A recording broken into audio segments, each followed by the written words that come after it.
already using promo code.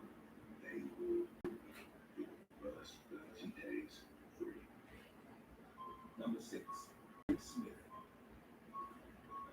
On June 1st, 2021, the police visited the office of 40-year-old restaurant project manager Jerry Smith on a requested wellness check. Inside, they found Smith's bruised and beaten. Smith had posed as a woman named Angie on Tinder. In April, he matched with 18-year-old Isabella Toots, a freshman at Virginia Tech, who played for the university's well-respected football team. They met up at Smith's apartment, where they engaged in intimate relations. Toots returned to Smith's residence on May 31st. It was here that he discovered Smith was actually a man. Enraged by his revelation, Toots violently attacked Smith, punching him in the head total 5 times. Smith fell to the floor, but Toots continued with his assault. He stomped on Smith's head, shattering all of the bones in his face and knocking out many of his teeth. He fled the scene, leaving Smith to die on the floor of his apartment. Toots was charged with second-degree murder. He was released from custody on a bond of $75,000. He currently lives in his parents' home, where he is required to wear an electronic ankle monitor as he awaits his day in court on September 23rd. Number 5, Dushan Sharma. In May of 2018, Indian police discovered 27-year-old Dushan Sharma's corpse stuffed inside a suitcase and left on the side of the highway that connects Delhi and Jaipur. Sharma's demise was put in motion when he matched with 27-year-old Priya Seth. Unbeknownst to Sharma, Seth had already been incarcerated multiple times for scamming men she met online. She told her unsuspecting victims that she ran an escort service, but instead would take their money and run. She kept this up for 8 years before she met Sharma. When she matched with him on Tinder, she thought she had hit the jackpot. Sharma claimed to be a stock trader worth millions. Seth employed the help of 2 partners, Dishcam Camera and Lakshya Walia. The trio kidnapped Sharma and held him from his family for ransom. Sharma's father told him that his son was a small-time trader who was not very wealthy. Realizing they'd been duped, the kidnappers took the little money Sharma's father could offer them, but they did not return his son. They had already stabbed him to death earlier that day. They crammed his body into a suitcase and left him on the side of the road before she and her partners were eventually arrested and imprisoned for the murder. Seth went to a 5-star hotel later that same night, looking to swindle yet another victim. Number 4, Molly Mclaren. On June the 28th, 2017, 23-year-old Molly Mclaren left the gym and began walking to her car, which was parked in the lot outside. She had just sent a text from WhatsApp to her friends claiming that she was paranoid about her ex-boyfriend stalking her, and that she was looking over her shoulder all the time. That would be the last text Molly ever sent. Minutes later, she was stabbed 75 times by the very man she feared might do her harm. Molly had matched with 26-year-old Joshua Stimson on Tinder many months prior. After texting back and forth for a while, the two decided to finally meet up. Molly felt a strong connection with Stimson, who sympathized with her past battles with anxiety and depression. The pair sparked up a relationship. They dated for 7 months, before Molly eventually grew tired of Stimson's increasingly controlling behavior.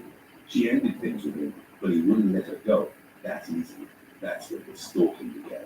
He began posting malicious rumors about Molly on social media, falsely claiming she was a drug addict and tagging her family members on his posts.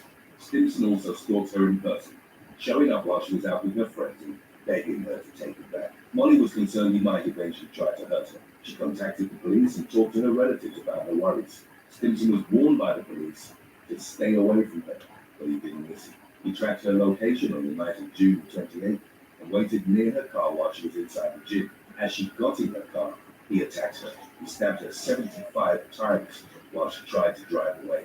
Stimson was arrested and sentenced to a minimum of 26 years in prison for murder.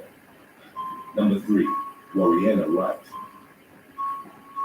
What started as a fun night out for 26-year-old Gloriana Wright ended with her begging her Tinder date to let her go before she plummeted to her death from the balcony of his 14th floor apartment. In August of 2014, Wright was in Australia for a friend's wedding and matched with 30-year-old Gabriel Tosti on Tinder. He invited her to his high-rise apartment, and it was here that the two began drinking and engaging in intimate activities with the most likely violent in nature. Audio files of that night were pulled from Tosti's phone. These files revealed that he had tied Wright up at some point, and there were sounds consistent with Wright being choked that could be heard in the recordings. The two were shouting at each other loudly, which was later confirmed by Tosti's neighbors. Tosti eventually walked Wright out on the balcony, and the neighbors heard her pleading with him to let her go home. It wasn't long after she went out on the ledge that Wright fell, descending 14 flights to the ground, dying on impact. Tosti frantically called his father and told him what had happened. Though he was initially arrested following the incident, he was released on the condition that he stay with his parents. Eventually, Tosti was acquitted of Wright's killing, and he was allowed to go free. Earlier this year, Tosti was involved in yet another incident on his high-rise balcony. A woman he was with threatened to jump off before she was ultimately hospitalized for a mental health assessment. Once again, Tosti was absolved of any wrongdoing.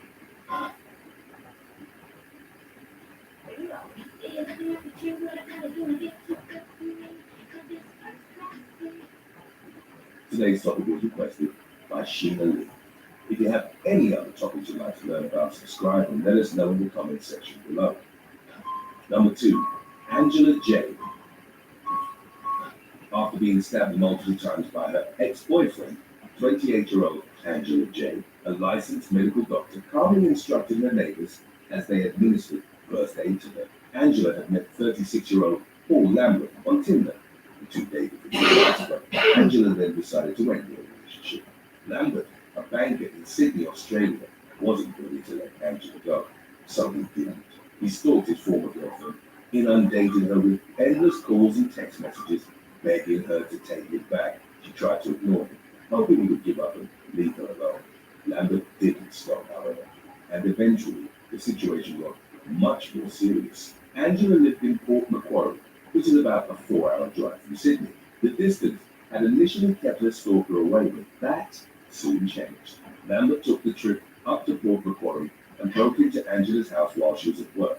When she returned home, Lambert accosted her, pouring gasoline on her and stabbing her with a knife repeatedly.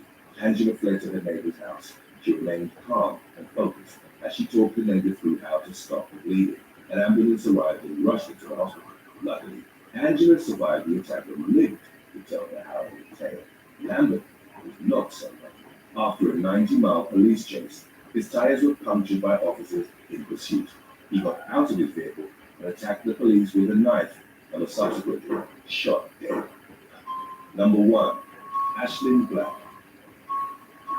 25-year-old Ashlyn Black of Layton, Utah, was found brutally murdered in the early hours of Sunday morning, May the 24th, 2020, the previous night. She had matched on Tinder with 24-year-old Ethan Robert Hunsaker. The two briefly messaged back and forth before agreeing to meet up for a date. Hunsaker picked Ashlyn up from her house around 9 p.m., and the two went on their way. First, they stopped at a local bar, where they had a relatively uneventful day, filled with drinking and casual chit-chat. They then agreed to go back to Hunsaker's residence. Ashlyn was initially taken aback by the state of Hunsaker's apartment. The place was vacant. No furniture, no decorations, just an empty house. She nevertheless followed Hunsaker into the bedroom where the two made love. Afterwards, they fell asleep next to one another on the floor. Ashlyn was awoken with a shock.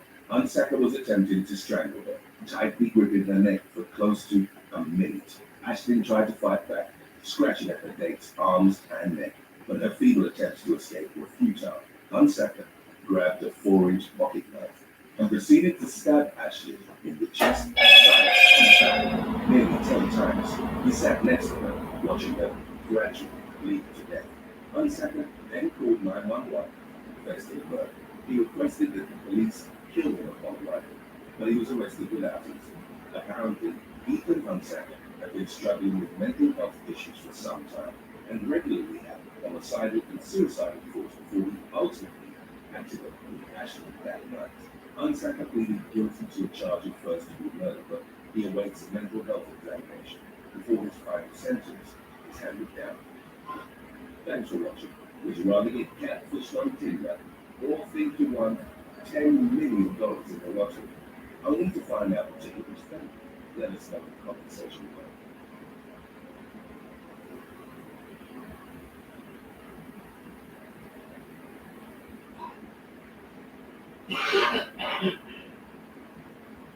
Looks like first I was optimistic because I already did it.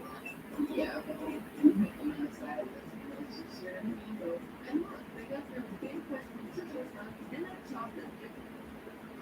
Number 8. Brazil runs out. On December 7th, 2013, Brazil runs out a ride ship to get from California to Dubai and visit her ex-girlfriend, Alexa in Canada. Gonzaga told her the day before that she was pregnant. In Canada, told her to be on the when the former ride she found the pool did terrible to her. Gonzaga broke into her house to slide the door at the back and went upstairs in Canada. She had her brief love interest trapped, remained in death with Gonzaga. Enraged at the sight of her ex-girlfriend after the called her, Gonzaga began attacking her. Smith tried to intervene, but Gonzaga grabbed a pair of tweezers, stabbing him and Canada. The attack continued until Smith was able to get her outside. Gonzaga then managed to break into the house the second time, keeping her on Smith. She choked Smith unconscious and stomped on the floor. Hard enough to foot that caused eventually the woman eventually left the house after the school. Neither of the others with her ex-girlfriends. In Canada, called 911 and responded officers found Smith suffering from head injuries and lung wounds. In Canada, had also suffered lacerations in the attack. Shortly after, Gonzaga was found in close proximity to her ex-girlfriend's house and was arrested while in Canada was treated in the sea. Smith subsequently died at the in March of 2021, Israel Gonzaga was found guilty of charges of voluntary manslaughter and manslaughter with the use of a deadly weapon. Substantial public heard and sentenced him for 10 years. Number 7. Elizabeth Bolton. In January 2009, Elizabeth Bolton offered $500,000 life insurance policy on her husband, Dan Mclaren. She was determined to pay her debt to ex-lover Alan Flores, a marriage in 2017 online insurance business. The Bolton brothers created an extramarital relationship with her first, but by the time that they ended, she accumulated a $362,000 debt. The man made her sign a constant in 2007, saying that she would return the money by December 31st, but in the cheaper version of the alleged representing Flores and false story about the the man became suspicious of the thought he began documenting the business. Fearing she would harm him with a written debt, he also documented his ex-girlfriend said he would need insurance for 10 years. She planned to have her husband on January 14, 2009, and the boy's husband was seen in the original get home. Married no thousand hotel. She had to be in the career. He lived up to the point of describing the love and connected, causing critical injuries to his skull. He was taken to the hospital, and the woman initially told the police the attack plan can't know for sure. However, she later changed his story to be claiming that nothing had been abused and she had been safe. She was arrested on the same night as the attack on charges of aggravated assault, but was later released on February 9, 2009 to Florida. Bolton's job was first degree in Mclaren. Police then searched Florida and found him down.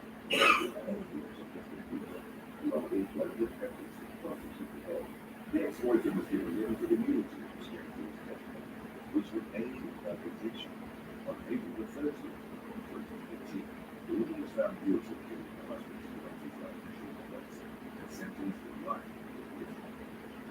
Number 6. Melanie E. In the early hours of November 17th, James Black, a man who was born 20 years old, making good with his parents and experienced his home Walter Hatching. His mother's boyfriend, Guy Harris, was awoken to the sound of Guy's scream, rushed in to see what was happening, only to find him lying in a pool of his own blood, with him stabbed with boot through the attacking of the pregnancy. Man detected CPR and called for help despite his wounds. Barry died before paramedics arrived. Within the course of a few days, the police arrested him to the 20-year-old ex-girlfriend, Melanie E. Investigators learned that Barry had recently broken up with her before his text message. After a relationship that had lasted for 2 years, shortly after the text custody. Liam confessed to a detective she had stabbed Harry, not her mother, in physical language, angered by his decision to end the relationship via his notice. When asked how many times she struck her ex-boyfriend with the knife, she replied by saying, "No, no, it's not like that counting." Even though the confession was recorded, Liam pleaded not guilty to second-degree murder during the trial. Moreover, her defense was lasted suspicion of private hand. The boyfriend found his mother because he'd moved away with her. They managed to create reasonable doubts in the minds of jurors, claiming Ian had gotten into an argument with them, and the family stepped in between them, accidentally getting stabbed by an active process. However, Ian was retried in January 2019 and found guilty of her ex-boyfriend's murder. She was sentenced to 50 years in prison.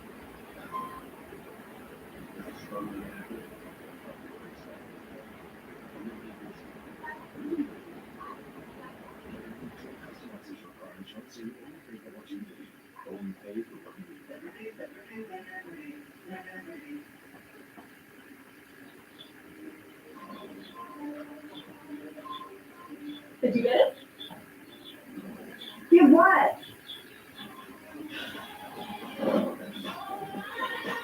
You are missing out on magical experiences and beautiful horses. Race and ride while immersed in the ancient wilderness of Jorvik. Your adventure awaits. Play today at starstable.com. Number 5. Christina Navilla Rodriguez. On March the 5th of 2021, Christina Navilla Rodriguez, aged 24, went to visit her ex-boyfriend, 29-year-old businessman Paulo Roberto Moraes Teixeira Jr. at his home in Manaus, Brazil. Although they were not in a relationship anymore, Rodriguez was still employed at Moraes' internet installation company, where they initially met. She'd been asking the former partner to pay for her breast augmentation surgery, but he had told her the company had to cut costs due to economic strife brought about by the pandemic. They were having an argument about the subject at Moraes' house when things became heated, and Rodriguez shot her ex-boyfriend in the back of the head with a .380 caliber handgun. She then walked out, called her mother, and confessed the crime. Rodriguez's mother then spoke with Moraes' brother to let him know about the incident, and they left together to his house. They arrived to find Moraes in critical condition in the kitchen. He was rushed to the hospital where he passed away after 2 minutes. On March the 8th of 2021, a warrant was issued for Rodriguez's arrest, and she surrendered to the authorities. She admitted to shooting her former partner, but claimed she had no intention of killing him. She told investigators Moraes had 2 firearms, one in the house and the other in his car. Rodriguez reported she'd taken the one in the house in case she needed to defend herself and shot him by accident. However, the victim's siblings think the woman had planned everything. A trial was ongoing. Number 4. Alverna shares Shiupin. On May the 16th of 2020, 32-year-old Lee Jun-shan was at a multi-story car park in Mediocrity, Singapore, where he abruptly suffered a heart attack leading to his death. Later in the day, Singapore police were alerted to a case of unnatural death, and after doing follow-up investigations for over 6 months, they arrested 38-year-old Alverna shares Shiupin, Shan's ex-girlfriend, in relation to the incident. They suspected a woman who was the director of City Funeral Singapore and the single mother of 2 girls had committed an unspecified act that resulted in her ex-boyfriend's death. She was arrested and held on remand for further investigations. On December the 3rd of 2020, Xu Ping was charged with 1 count of culpable homicide, not constituting murder. According to the charge sheet, the woman had caused the death of Shan, but court documents didn't disclose any further details about how she could have provoked his death. The information was withheld by the authorities so that others wouldn't copy their modus operandi. It became a subject of debate and speculation online, with one theory entertaining the possibility of formaldehyde poisoning. Given her access to it as a funeral director, if proven guilty, Alverna Xie Ping faces either life sentence or a fine and a 20-year-long prison sentence. Number 3. Anaya Thomas and Lilico Burke. On September the 1st of 2020, Natika Lanier, aged 27, and her girlfriend traveled to Lanier's ex-girlfriend's home in Cocoa, Florida, to confront her about her social media post. As she was exiting her vehicle and entering the apartment complex where 21-year-old Anaya Thomas lived, Lanier went live on social media. To stream the ensuing confrontation, she found her ex-girlfriend with her new partner, 19-year-old Lanier Burke, and the encounter quickly became heated. Thomas told Bird to shoot with it, and soon enough gunfire erupted. Natika Lanier was reportedly shot 9 times as she was streaming live on social media. Multiple people in the area who heard the gunshots called 911 and police arrived at the scene, where they found Lanier unresponsive. They attempted to render aid until paramedics arrived, and she was later pronounced dead at the hospital. Thomas and Bird were arrested that day. After officers held multiple witness interviews and reviewed the video evidence, the two are facing charges of second-degree murder. Today's topic was requested by Ao Lagada, Ziz Kua, Nick TTG, and Kuro Yukini. If you have any other topics you'd like to learn about, subscribe, and let us know in the comments section below. Number 2. Shayna Hughes. October 12th, 2020, around 9 p.m. 21-year-old Shayna Hughes called 911 to tell the dispatcher that she shot her former boyfriend, Ryan Foster, aged 29, and that he'd stopped breathing. They had dated for about a year and had an on-again, off-again relationship. According to Foster's family, at the time he was shot him, he was trying to break up with her. He had allegedly scheduled a date with former Miss Ohio, Audrey Bolt, which enraged his ex-girlfriend. Hughes was at Boston's home in Fort Thomas, Kentucky, when she made the 911 call. Officers arriving at the scene discovered that he had 6 gunshot wounds in his forehead, back, and torso. Although she was read her rights instead of remaining silent, Hughes immediately told officers she'd acted in self-defense after her boyfriend had allegedly pushed her against furniture in the house. The woman was taken into custody and left alone in the interrogation room. CCTV recorded her acting bizarre, pacing around, dancing, snapping her fingers, singing Amazing Grace, and chanted, I killed him, I killed him. Her cellmate immediately later revealed that she cackled upon commenting on the shooting of her ex-boyfriend, claiming to have given him the nose job he always wanted. In April of 2015, Shayna Hughes was found guilty of first-degree murder, and in August she was sentenced to 40 years in prison. As one of the jurors who convicted her was revealed to be a felon, she was granted a new trial. Hughes was also found guilty during her retrial, and she was sentenced to life in prison in October 2018. The prosecutor said she's showing no remorse for her crime. Number 1. Rachel Hilliard. Following the breakup with her former partner, 38-year-old Rachel Hilliard insisted that the man's mother, 63-year-old Nikki Davis, come by their house in Wichita, Kansas, to get their son's belongings. On April 8th of 2017, Davis took their 9-year-old grandson along and headed towards Hilliard's house when she arrived. Hilliard began assaulting her right in front of the child. He was terrified and immediately fled the scene. However, despite being in shock, the boy managed to grab a phone from his grandmother's car and called 911. Responding police officers found the minor nearly half a mile away from Hilliard's house. Asked for his help in leading them back to the scene. After ringing the door and receiving no answer, the authorities checked the garage and discovered Davis's decapitated body. Looking further, they noticed the victim's head abandoned in the kitchen sink.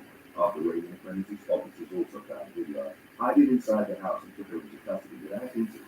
More evidence emerged in the aftermath, which revealed that the woman had been making bizarre social media posts in the days prior to the attack, writing poems about serial beheadings. During interrogations, Hilliard told investigators that before the brutal attack in Davis, she built a closet in an exorcism in order to clean her home of Jewish streets that were located in California. Hilliard also revealed in an interview that she built a car accident in 2015, which left her with a brain injury that insisted it had nothing to do with the despite the claim of being possessed and not in control of her actions. Prosecutors said the woman meditated subsequent to this method after the minor left to grab the victim from the head of ex-girlfriend. Someone later noticed that Hilliard like a second to finish what she was done. In November 2020, she was convicted of regular sentenced to life in prison. Thanks for watching. Your videos or be tried by jury of arrested for driving with equipment for minutes. Let us know in the comment section.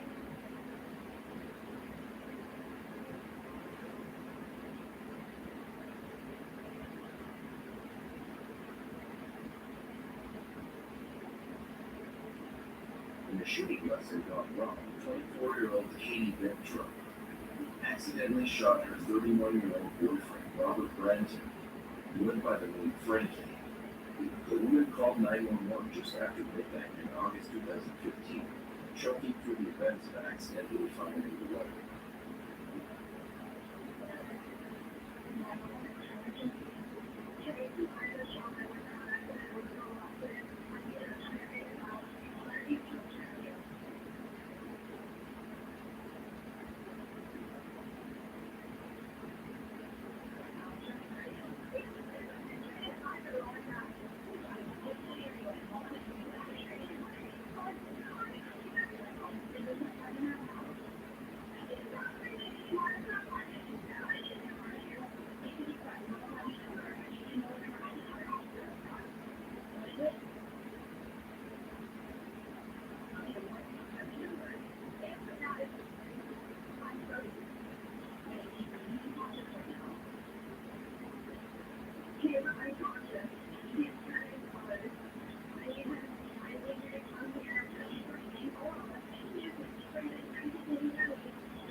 When the services arrived at the Daytona Beach Shores apartment, Bradton was still alive.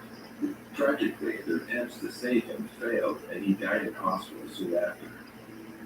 Police took Vectrup in for questioning to determine whether or not she would face charges. But 4 months later, investigators confirmed that all facts pointed to an accident. The couple had recently moved to the apartment, and the neighbor and friend said Grant had worried about problems in the area. He said he was concerned about safety, especially after being harassed by another neighbor. In the year leading up to the shooting, police had responded to the apartment complex 4 times for violent incidents. Katie Vectrup now lives in Palm Coast, Florida, and owns a vintage clothing business on Etsy.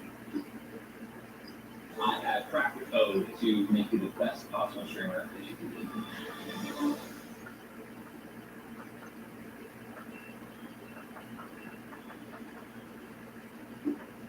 In a calm and collected call to 911 on Thursday, May 17, 2018, Metro resident Russell Fritz admitted to killing his girlfriend.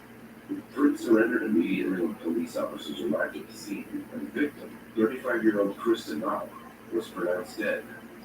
You don't want to miss these in-depth looks into the before, during, and after terrifying 911 calls, so make sure you subscribe. You said you killed your girlfriend? Yes. How did this happen? Yeah. I started her down and started screaming, and I questioned her before I got her. She did me, and I definitely scared. Is she breathing or is she? No, she's dead. And you did this by punching her? Right. I grabbed my dagger, so she's dead. Okay. You grabbed your hands down to her. Okay, we're gonna get someone over there. And that's the rest of it, just you. You're in my driveway. In the driveway. Okay, what unit number are you at there? That's Marina Court. Where's that? 18? Yeah. Okay. So what's your name? Russell Fritz. Russell Fritz? Okay. What's the time that you reach here at Russell? 1-3. 1, 2, 3, 6. Okay. Okay, and there's no chance that she's still alive or breathing. You don't think she can breathe in? No. Okay, we're going to get someone over to you, okay? And okay, what was the unit number again? Is it 18 or is it 118?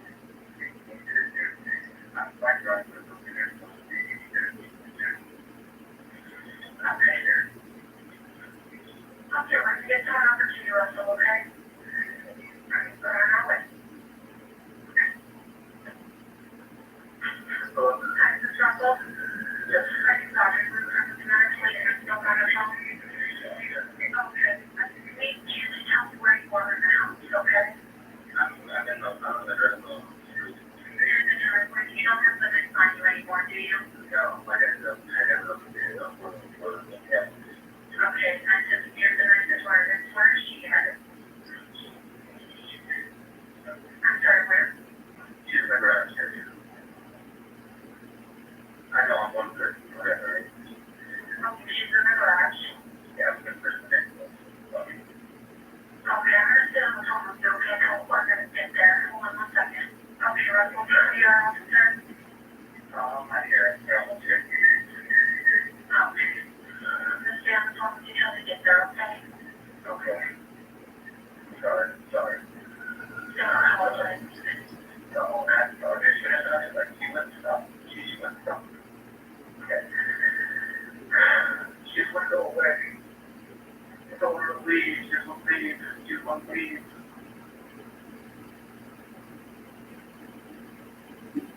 On the day of the murder, the man was out playing darts with a friend at a bar. He came home in the early hours of the morning and a verbal altercation started between the couple. Fritz claimed that Lau bit him, provoking him to respond. After choking and punching the woman several times, she lost consciousness. Despite this, the accused went to the bedroom and took a knife out of the nightstand drawer. He stabbed Kristen Lau 13 times in the neck. Fritz was arrested and charged with aggravated murder.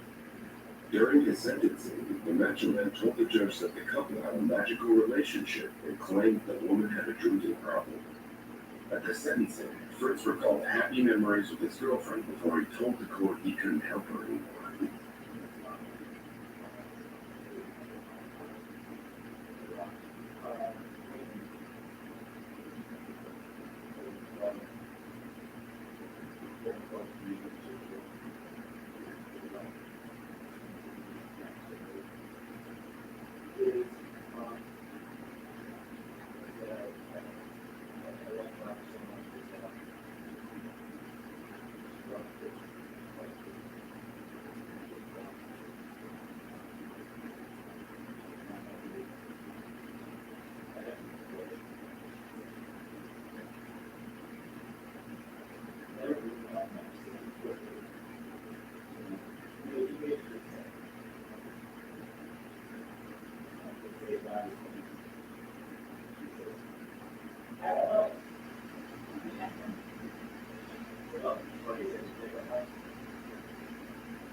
According to the 38-year-old, the problem started around June 3, 2017, approximately 11 months before he killed her.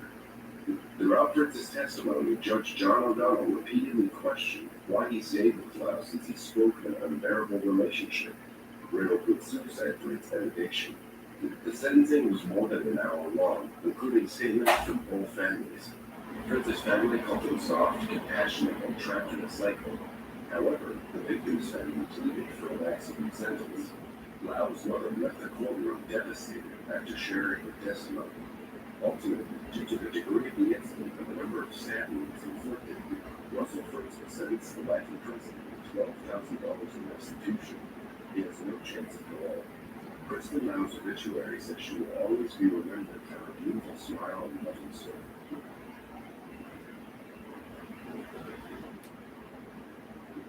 Two young boys were in bed on a warm, overcast evening in April 2018.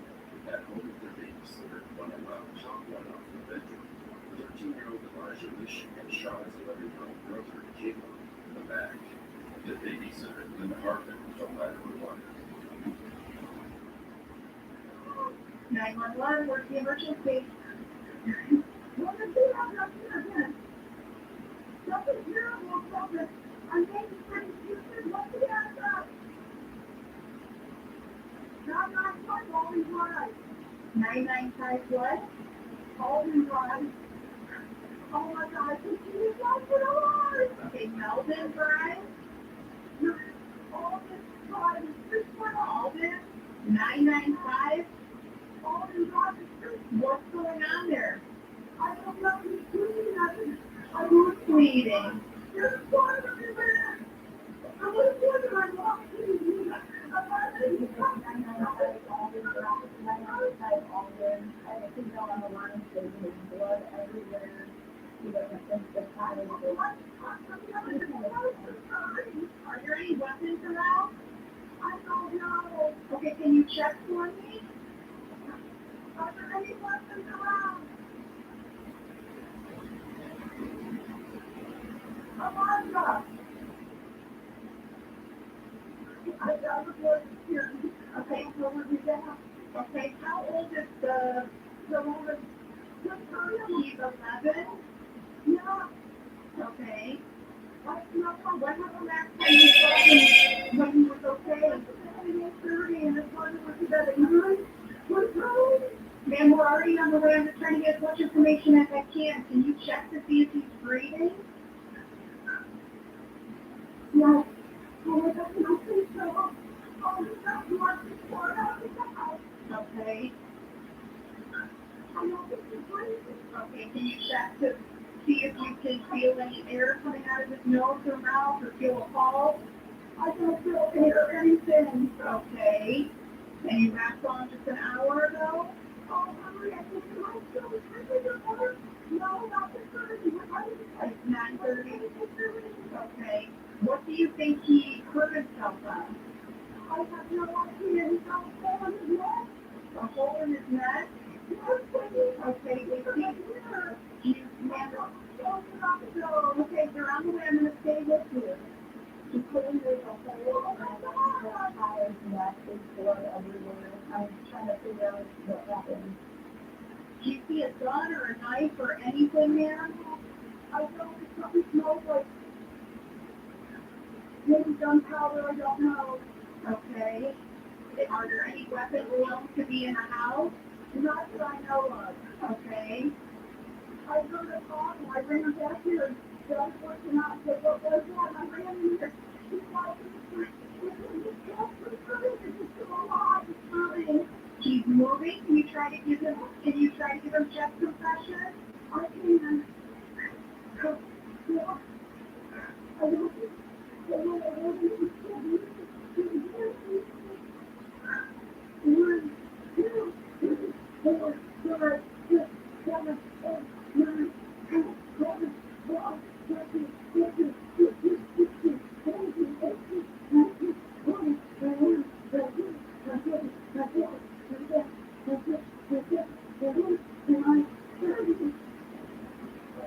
Okay, what's going on now?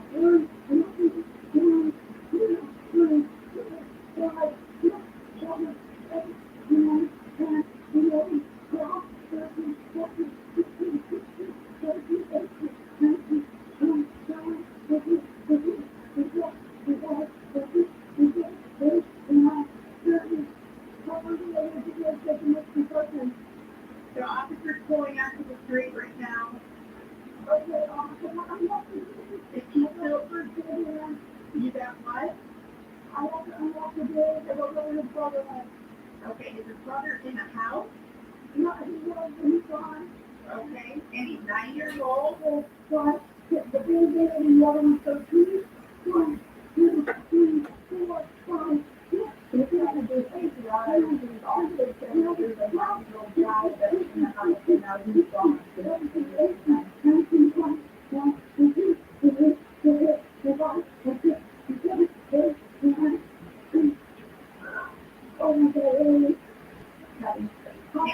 The officer's pulling up right now.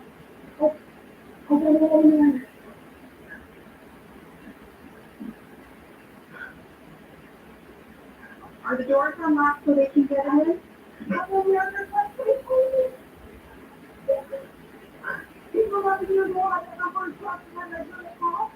And they're going not ready to sit in the custodian. Can I talk to them? Yeah, talk to the officers. I was just. Sadly, Caleb died in hospital later that evening. His other brother fled the scene but was apprehended by police nearby the Ohio home. The weapon had been stolen from their grandparents' house, alleged somehow breaking into the secure cabinet. To understand what led to the first murder in the small, sleepy town of Streetsboro of 20 years, the teen's short but difficult life was examined in court. Elijah and Caleb were born into a family of addiction. Their biological mom said after Caleb was born prematurely at 24 weeks old. A drug test was taken on her. They were put into the foster system. Soon after, the brothers were adopted by Martin and Dina Lish. The couple divorced several years after the adoption, but while they were still married, Elijah suffered early childhood abuse. During the trial, he told the court that his adopted mother, Dina, was more devoted to his little brother than she was to him. He also detailed the harsh punishments Dina handed him. Psychologist Dr. Amy Thomas testified about Elijah's complex psychological diagnoses at the sentencing hearing, including reactive attachment disorder, also known as developmental trauma disorder, DTD. The doctor explained that a child with this disorder has disrupted brain development, and if they don't get early and highly specialized intervention, they can suffer long-term and devastating impacts. These children will have difficulty forming healthy attachments, leading to relationship, educational, and legal issues. Additionally, she diagnosed the 13-year-old with post-traumatic stress disorder and conduct disorder, both common diagnoses for children with DTD.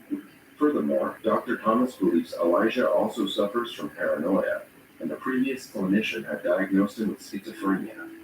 When the teen spoke about the time of the murder, he said, "I was living inside my head, unable to determine the difference between imagination and reality."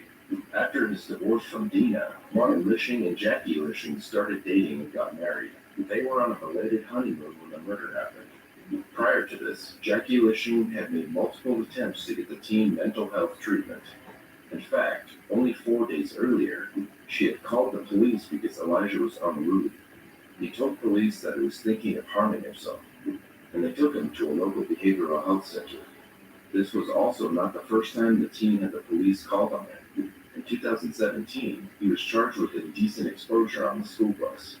He had also had 2 suicide attempts. The 13-year-old was a convicted murderer facing a lifetime of struggles. He was sentenced to juvenile detention until he turns 21, and at that time, his case will be re-evaluated with the potential for adult detention time. According to the Record Courier, Judge Robert Berger said that despite the abuse the boy suffered as a child, it did not excuse shooting and killing his brother. His stepmother is now using the tragic event to shine a light on mental health, hoping that she can save another family from the heartbreak they have suffered. Jackie believes that if Elijah had been diagnosed and supported by the system earlier, there's a chance he wouldn't be in prison and Caleb would still be alive. Martin and Jackie are still married and have beautiful grandchildren. There are no recent updates on Elijah.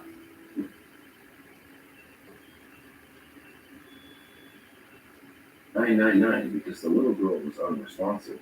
Police and paramedics arrived at his Cardiff home just before 6:30 p.m. in May 2016 and found Elsie not breathing with no pulse. However, what first appeared to be an accident later turned into a complex murder trial.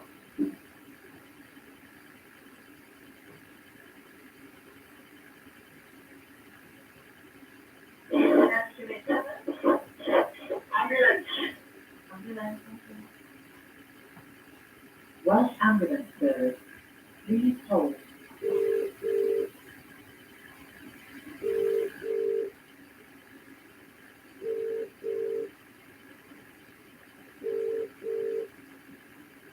Come on.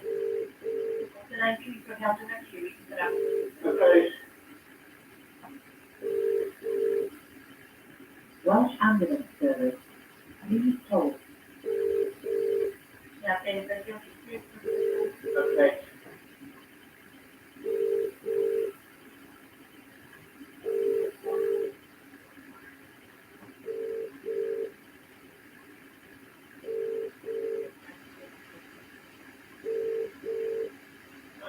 Welsh ambulance service. You need to hurry up, my daughter's not breathing.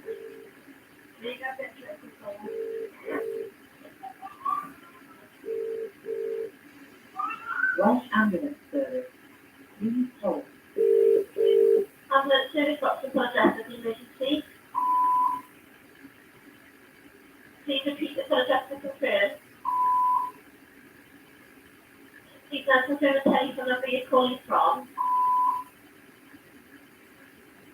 Okay, tell me exactly what happened. I was just checking my daughter for bed, and then she went all floppy and limp, and now she's not doing anything. She's lying on the floor. Okay, you were doing that, sir? I am. How old's your daughter? And she's 18 months. Okay, is she awake? No. Is she breathing? No. Okay, you right by you now? Yeah, I'm trying to do sit up. Okay, listen carefully now. I'm organising to help you now. You stay on the line and I'll tell you exactly what to do next, okay? Just listen carefully, lay your flat on back on the floor and remove any pillows. Yeah. Now kneel next to her and look in the mouth for any food or vomit. Is there anything in her mouth? No, it's okay. Okay, now place your hands on his forehead. Your other hand under her neck, then carefully tilt the head back. Yeah. Put your ear next to her mouth. Do you feel or do any breathing? She just took a breath in, but she's not breathing out. Right, you look at her very closely. I want you to say now, every single time she takes a breath in, starting immediately. First breath, No breath. nothing? No. Okay. Listen carefully, okay? I'm going to tell you how to give mouth to mouth. With her head carefully tilted back, pinch her nose closed and completely cover her mouth with your mouth. Then blow 2 regular breaths into the lungs, about 1 second each, just enough to make the chest rise with each breath. Alright, so do those 2 breaths for me now. Yeah. Alright, tell me when you're done. Done. Did you feel the air going in and out? Yeah, I saw the chest go up. Okay, listen carefully and I'll tell you how to do the suffocation. Make sure she is flat on her back off the floor. Yeah. Alright, place the heel of your hand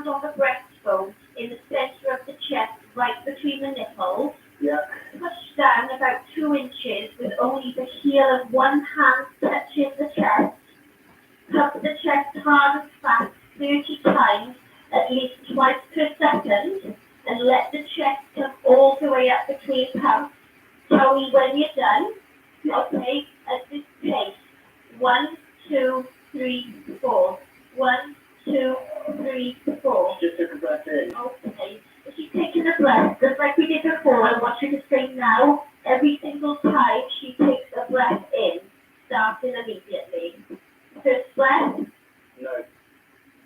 Okay, pump the chest then, like I gave you those instructions at this pace. 1, 2, 3, 4. 1, 2, 3, 4. Count up now so I can count with 1, you. 2, 3, 4. 1, 2, 3, 4. 1, 2, 3, 4. Keep going. 2, 3, 4. 1, 2, Okay. 3. That's your 30. Now with your hands under her neck, pinch her nose close and carefully tilt her head back again. Yeah. Give 2 more regular breaths. Then pump the chest 30 more times. Make sure the heel of your hand is on the breastbone in the center of the chest, right between the nipples. Do you understand? Yeah. And from now on, give her 2 breaths, then 30 pumps. 2 breaths, then 30 pumps. Keep doing it until health take over. Alright, tell me when they're right with her. And if anything changes, tell me immediately, okay? Mm-hmm.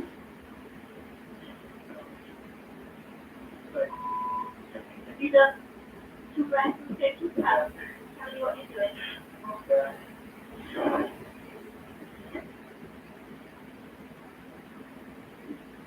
The child was rushed to the hospital, but her injuries were so severe that she died 4 days later. Fitness instructor and adoptive parent Matthew Scully Hicks was charged with her murder. The 31-year-old told police that Elsie had been fine throughout the day. She had been to a play group and had eaten at home. The father said he was changing the child's nappy on the rug in the living room and had then taken her clothes and drippy nappy out of the room. On returning a few minutes later, the 18-month-old was unresponsive. Experts brought in during the trial observed inconsistencies with the statement. 2 separate pediatricians agreed that the injuries indicated severe trauma. First, Dr. Stephen Rose said it was likely that Elsie Scully Hicks had been shifting violently and possibly knocked against the wall or on the floor. The second, consultant pediatrician Dr. Marion Mclaren, knew the injuries were all part of a singular event and agreed that the child had suffered significant trauma. Neither statement seemed far-fetched once previous suspicious injuries were brought to court. In fact, the chief of social services apologized for missing injuries inflicted on the little girl in the year-long assessment before she was killed, including a large bruise on her face and an upper limb fracture. On top of that, Scully Hicks called 999 about the child just months before.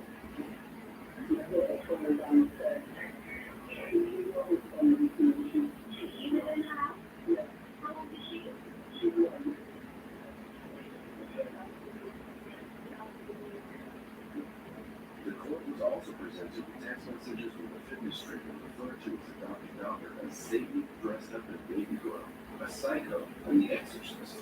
In addition, neighbors claimed to have heard Scully Hicks screaming at the baby to shut up. They told the court that the baby would cry often, but not in a way that made them feel the need to report the parent. Elsie was placed with Scully Hicks and his husband, Craig, in September 2015, when she was 10 months old. During the adoption process, the couple was seen as a well-educated and articulate couple who were very well regarded by each of the agencies as good parents who had already successfully adopted. The little girl's biological family has expressed outrage, saying that she would still be alive today if she had not been taken away from them. Cyan O'Brien, Elsie's grandmother, said they were only told about her death 8 months after the incident. The toddler, originally named Shayla O'Brien, was removed from her mother in hospital 5 days after birth. Social services had deemed the mother was not in a position to care for the baby. Her grandmother had started court proceedings in January 2015, but Elsie was put up for adoption a year later that year. Their hopes of a reunion were crushed after her family found out about her death. Social services visited the O'Briens in January 2017 to deliver tragic news. Elsie's adopted father, Craig Scully Hicks, was also devastated by the murder of his baby daughter at the hand of his husband. Throughout the trial, the 36-year-old broke down in court. recalled the day his husband called to say their 18-month-old was not well. Craig rushed 100 miles from Rochester, where he was working, to the hospital in Cardiff. On arrival, he found his daughter on the operating table. Doctors told him she had a problem with her heart and they were working on it. He also cheerfully told the jury that her home was filled with love, and he wouldn't have tolerated anything had he suspected. Regarding the first 999 call where his husband said he had tumbled down the stairs, Craig Scully Hicks wondered if scans had been done, whether her murder could have been prevented. According to his testimony, he was unaware of the symptoms he should have been looking for in the child, and put most of the signs down to teething and allergies. Once Craig saw the medical evidence in court, he ended his relationship with Matthew. In November 2017, the jury convicted Matthew Scully Hicks of the murder. He was jailed for life with a minimum prison sentence of 18 years. In spite of all the evidence laid out in court at the conviction, Scully Hicks penned a letter from prison adamant he didn't kill the toddler. The friends of the murderer have subsequently set out to raise funds to overturn his conviction. In the letter, he claims Elsie was not the victim, and he needed help proving his innocence from prison. His former school friend Hannah Starr says in reality, everyone who has ever met Matthew would only say victims now. They named the funders of the SHIP project. The calls for funding were met with outrage, including comments blaming the justice system to bring back the death penalty, which may be what caused the website to be taken down. For the safety of their second child, only referred to as C, updates were withheld from the media. Seemingly, the child remained with Craig Scully Hicks since he was able to prove to the family court he was unaware of the abuse towards Elsie.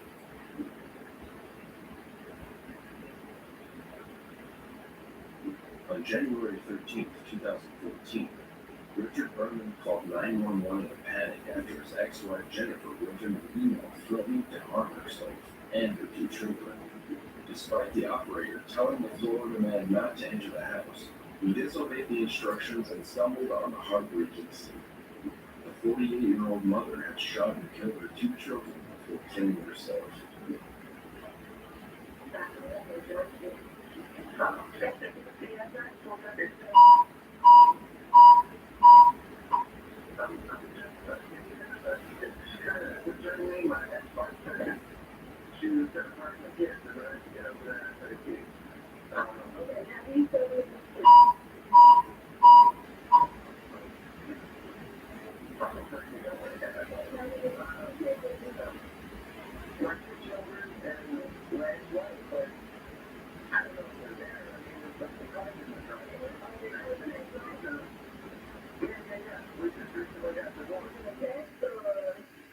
Well, she sent me an email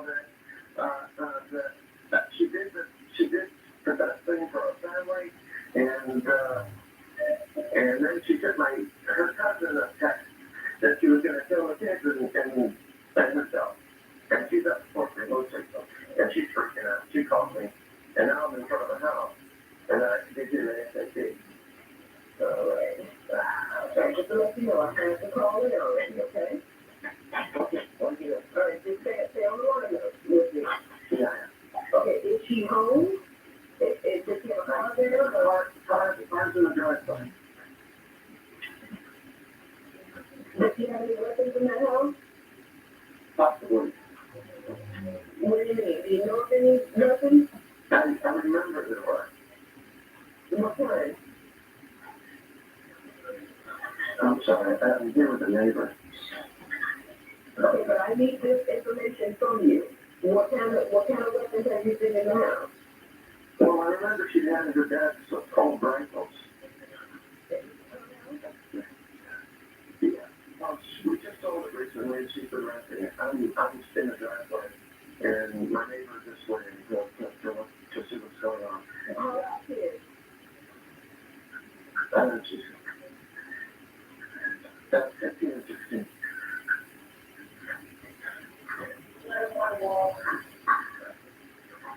Who's what? What's going on? Oh, jeez. I'm on with 911. What's going on?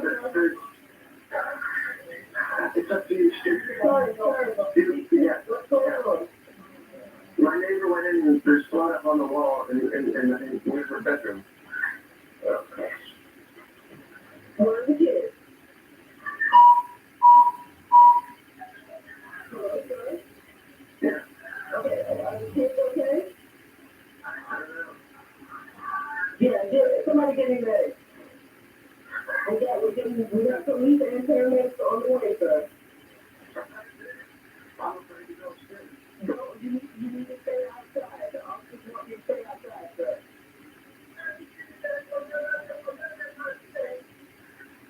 We need your neighbor outside too. We need everybody outside. I can't talk right now. I know. I need you to be calm. And if you say anything else, if you see your daughter.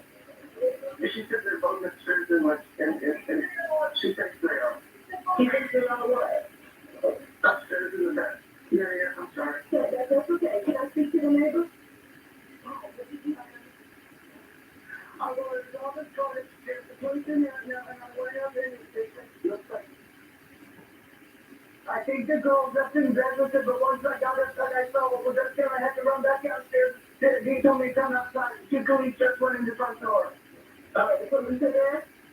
Yes, ma'am. All right, thank you, ma'am. Okay, do you want me to hang this up now? Yes, you can hang it up now. Police arrived shortly at the West Palm home shortly after 8 p.m. and confirmed that all three were already dead, although the couple had finalized their divorce the month before. The prominent real estate agent was still living in the home with his family. In days after the murder-suicide, reports of financial battles in the family's foreclosed home seemed to be only clues as to what drove the mother to take the lives of her two children, 15-year-old Jacqueline and 16-year-old Alexander, and herself. After she shot them, she wrote a suicide note which she left on the kitchen counter next to 2 open bottles of wine. Only a tiny portion of the note has been released. It reads, "I am so sorry to those that are hurting because they loved us."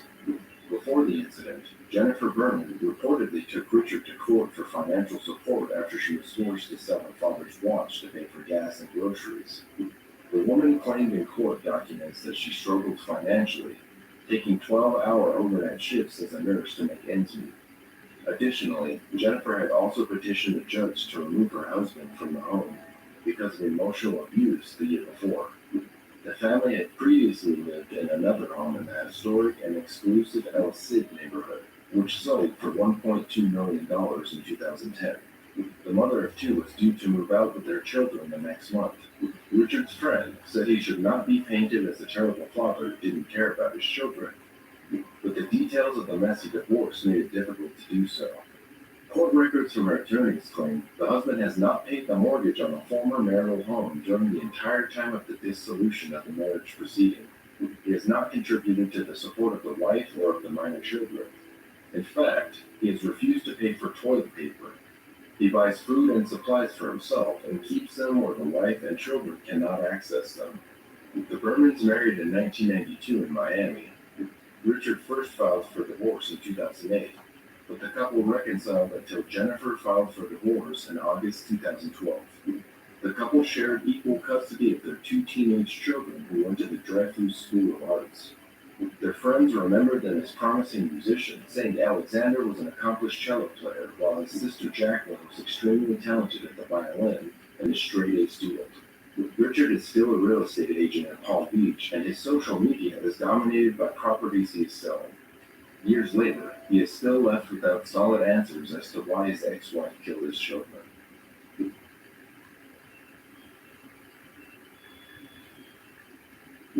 In August 2016, William Skip McCullen reported his girlfriend's daughter, Jordan Dumont, missing. In a 911 call, he frantically tells the operator he woke up from a nap and the 3-year-old was gone. Jackson County 911, real. Okay, that's an emergency. Yes, bro. My oldest daughter, I was thinking that I just woke up and I can't find her anywhere. I went to neighbors and not home and I don't know where she's at. How old is she? She's about to be 4 next month. I have a newborn with me too, a 1-year-old, and I got her and I can't find the other one.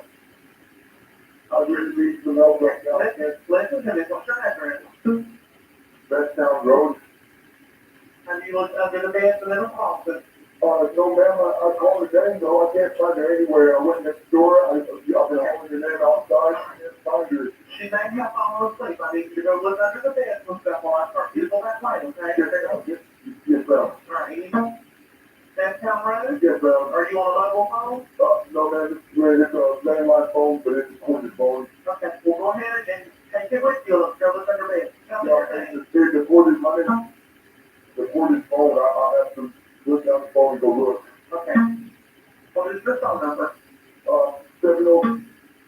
Yes, ma'am. One is her name. Okay. Give it, I'm gonna check real quick, okay?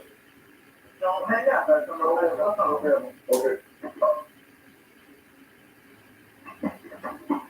Oh, did anybody here, okay, go ahead, do what is going to take a deep breath for us, okay? Just from last time. And what for that,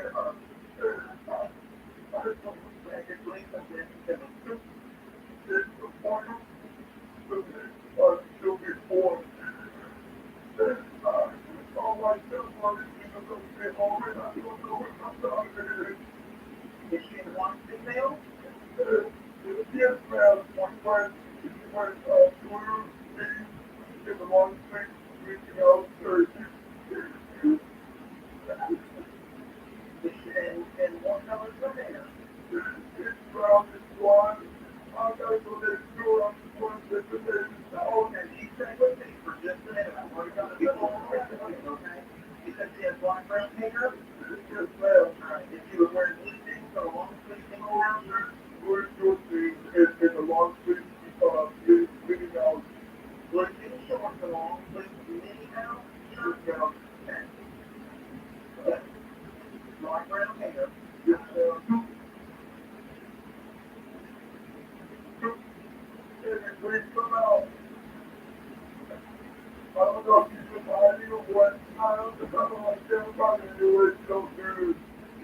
Like the one with one little bit of I can't find it. Listen, the front door was open. Don't hang the phone up. Don't take the kid, so I'm going to give it someone like me, okay? Okay, I'm back to you. You don't get up with an officer. Crews joined by volunteers started searching around the 1900 block of West Town Road, near Roughaven Drive, in Bessemer City after the call. Sadly, the body of Jordan DeVon was found about 500 yards from home the next day. Investigators believe the death happened 24 to 36 hours prior to the discovery. While searching, the detective who walked into nearby units saw a black cloth sticking out the hole. As the officer moved closer to the black cloth, he saw a white sock with bright-colored stripes on one side. The officer used a stick to poke it, and realized it was a remains. The lifeless body was in a small hole, wrapped up in a black-fitted sheet and covered with sticks. The 911 caller, Gloriana Wright, was arrested and charged with first-degree murder, although it was never recorded as to how investigators came to this conclusion. The trial shone a light on the difficult childhood Jordan DeVon lived. An immediate briefing after the 3-year-old's remains were found, Gaston County Police Chief Joseph Langley said they'd received 49 calls for service at that home in the past 3 years, with some of those calls being domestic-related incidents. In addition to that, there were around 5 welfare cases concerning Jordan and her little sister. Neighbors came forward with multiple stories of McCullen acting violently, sometimes towards the toddler's mother, Jaylene, but also towards the little girl. It was later clarified that 33 of the calls were related to people who lived there before the family, but the timeline leading up to the murder was plagued with abuse nevertheless. One of the calls concerning the children was made while McCullen's sister, Christina, was looking after the two. The next-door neighbor told police she was concerned for the kids after an unknown man named Christina started fighting. Officers left the scene finding no issues. A few weeks later, Jordan's biological father, Joshua Connect, also called the police because he hadn't heard from the little girl's mother in a while. Still, she told them she didn't want to have any contact with her, and they again reported no issues with the children. 4 days later, Connect received a letter from DHHS informing him that her assessment found the children were fine. Furthermore, 4 days after trial, the father called police again. This time, DHHS recommended McCullen seek a substance abuse assessment and follow through on all clinical advice, and that Jaylene do not maintain communication with Connect. It also recommended the couple ensure their children always have a sole caretaker. The 3-year-old's biological father requested another welfare check, and again, no issues were found, until the little girl went missing not long after. The accused sister told the news station she was there when the social worker visited, but the family was all questioned in front of McCullen, so she didn't speak up about the abuse she had witnessed. Christina also noted that she had not been approached by the court to testify in the brother's case, but she felt Jordan's mother, Jaylene, should have also been charged.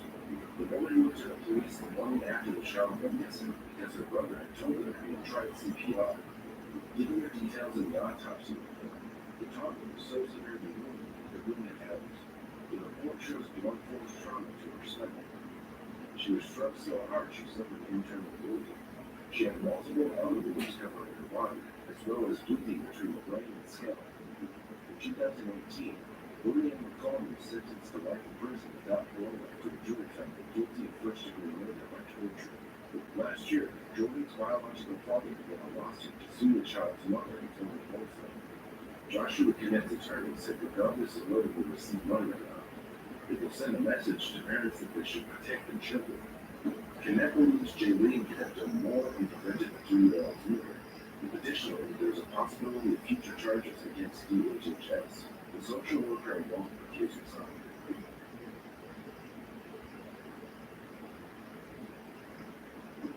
Now dealing the Pike County shootings, a massacre left 8 members of the Roden family dead and shook in Ohio for nearly a week to the core. The 2 911 calls marked the beginning of a long, complex case that is still ongoing 5 years later. Yeah.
Yeah, I need a deputy's been out to push the 799 left for.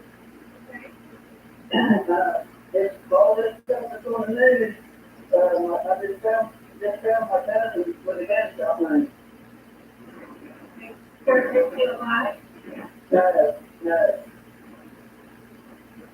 You're 799 left for? It's close to 799. I don't know what his address is. He don't have a call. Okay. I'll be sending out my reservation. Thanks, sir. Donald Finn. Donald? Donald Finn. Stone? Yeah, I'm his cousin. What's his name? Kenneth Roden. Kenneth Roden? Yeah. Okay, sir, are you out of the house? I'm out of the house right now. I just went in, already, and checked the door right now. And I looked at him, he had a gunshot wound. Okay, sir, we're gonna get that to you something to you, okay? All right. Goodbye.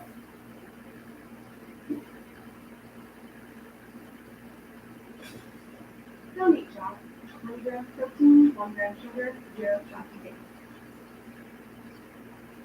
During the darkness of the night on April 21st, 2016, and the early hours of the following day, 8 family members were brutally murdered in their separate houses. The first call made by Bobby Joe Manley led to discovering 2 victims in the mobile home. Minutes later, 2 more bodies were found in the second trailer on the same property, followed by 3 more victims in a house just up the road. Several hours later, the 8th family member was found dead in his camper a few miles away. All 8 family members belonged to the Roden family, 6 of whom were shot while asleep in their beds. 3 children were found alive and unharmed at 2 different scenes, including a 5-day-old baby. The victims found in the Union Hill Road trailer were 40-year-old Christopher Roden Sr. and his cousin, 38-year-old Gary Roden. In the second trailer just up the road, investigators found Chris Sr.'s son, 20-year-old Clarence Frankie Roden, and his fiancée, 20-year-old Hannah Gilly. Chris Sr.'s ex-wife, 37-year-old Dana Manley Roden, and their 2 children, 19-year-old Hannah Roden and 16-year-old Christopher Roden Jr. Later that day, 44-year-old Kenneth Roden's body was found in his camper on West Left Fork Road, several miles away. His cousin described that moment to WLWT News in an interview 2 weeks after the murder. In April 2017, the Roden family put out a desperate plea for information surrounding the murders. The half-an-hour video is made up of a heartbroken mother and grandmother, barely able to gather her words. Her daughter joined her for the video, but also struggled to speak through her tears. For more than 2.5 years, no arrests were made until finally, in November 2018, 4 members of another local family were arrested and charged with 8 counts of aggravated murder. They also faced charges of aggravated burglary, tampering with evidence, engaging in a pattern of corrupt activity, unauthorized use of property, interception of communications, conspiracy, custody document forgery, and unlawful possession of a dangerous ordinance. Police arrested George Billy Wagner III, his wife Angela Wagner, and their 2 grown sons, George Wagner IV and Edward Jake Wagner. The family had moved to Alaska after the killings, but had returned to the rural Pike area. Billy Wagner's mother was also arrested for knowing about the murders. Frederica Wagner said in a 2019 interview that she was so scared after the murders that she had bought 2 bulletproof vests. Angela Wagner's mother, Rita Newcomb, pleaded guilty to a lesser charge of obstructing official business in connection with the investigation of the April 2016 homicides. In exchange, prosecutors dropped the forgery, obstruction of justice, and perjury charges against her. There was speculation around a possible link to Mexican drug cartels in the early stages of the investigation. A spokesperson for DeWine's office confirmed indoor grow houses in which over 200 cannabis plants were found. Investigators also found chickens and equipment consistent with breeding chickens for cockfighting. At the same time, Dana Roden's father, Leonard Manley, pointed out that the victims would have known the killers since their dogs didn't attack anyone during the shootings. There was also no sign of forced entry. It later turned out that the motive was actually over child custody. Jake Wagner and Hannah Roden had a young child together, and Hannah had just given birth a few days before the killings to a second daughter, who Wagner thought might be his. Prosecutors are also expected to introduce prior acts, including accusations that the Wagners spied on, controlled, isolated, mistreated, and threatened to kill the then wives of both Jake and George IV. They also allege that Billy Wagner trafficked in drugs and that he has killed, plotted, threatened to kill others before. It is believed that Jake Wagner had also threatened to kill Hannah Roden before the murder. He told her he would put her body where it would never be found. Evidence suggests he assaulted, chased, and strangled her in their relationship. 5 years to the day after the bodies of the Roden family were found shot to death, Edward Jake Wagner pled guilty to 8 counts of aggravated murder, felony conspiracy, 4 counts of aggravated burglary, unlawful possession of a dangerous ordinance, multiple counts of tampering with evidence, forgery, unauthorized use of property, interception of wire or oil communications, obstruction of justice, engaging in a pattern of corrupt activity, and unlawful sexual conduct with a minor. Part of the guilty plea agrees that the state of Ohio would not seek the death penalty for him or his father, older brother, and his father's wife. He faces life imprisonment. As part of the deal, they agreed to cooperate with prosecutors and testify against his family members. Meanwhile, Louis cared for the now 5-year-old Sophia Black remains in question. Officials would only say children's services were involved in the case and declined to say Sophia was her family and protected care.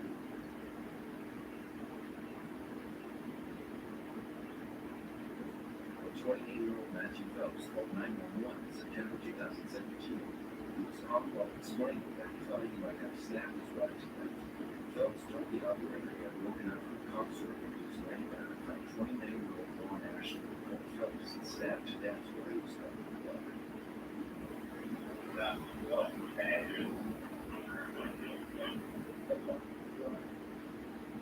I can't remember read that after that. Make sure we have it right.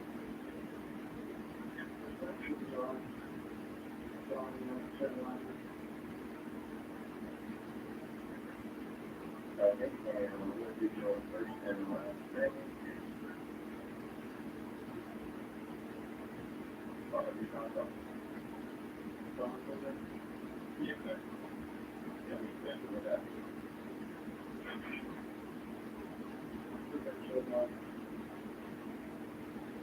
What do you mean by that? What happened?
camera legs on the big show. With these two men getting on the road of the match. That's almost a guarantee. Yes, this Sunday on pay per view. Big Show maybe going up the top rope. Big Show, a little bit of help from Kane now.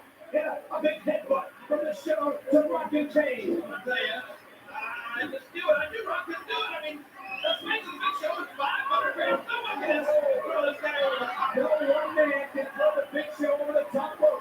This match was set up by Trouble. And look at Big Show flying through the air with a double clothesline.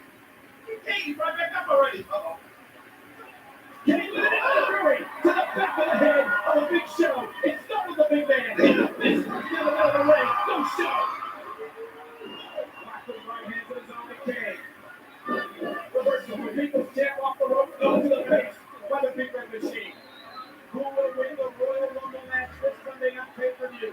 The prize, the chance to be the World Wrestling Federation champion at WrestleMania.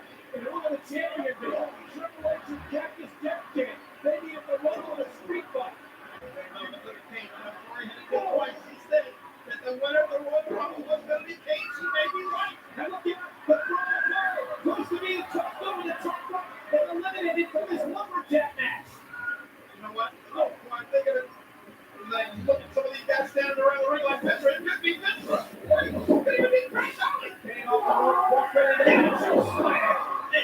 Ken Clark do not count this matchup yet because you're falling on the top rope.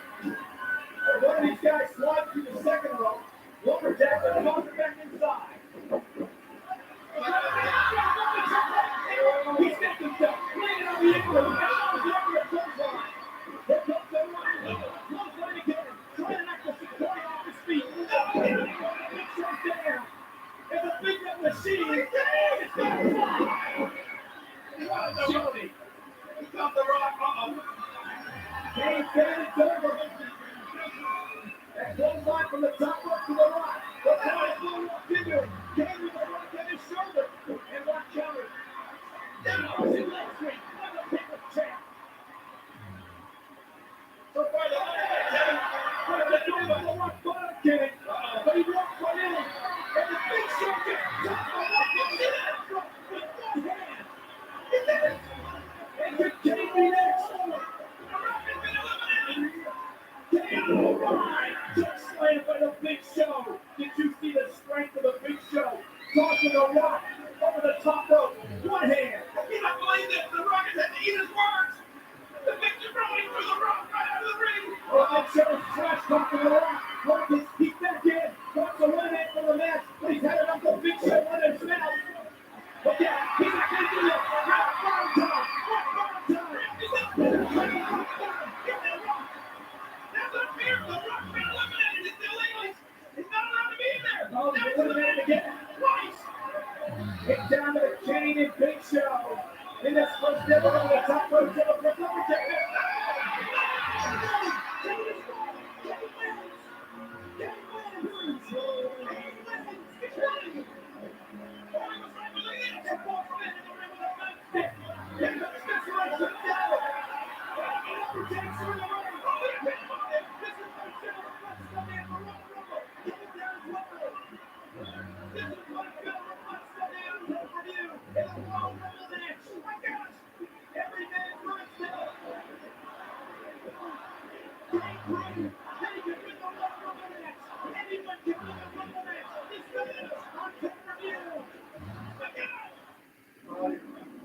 Number 30.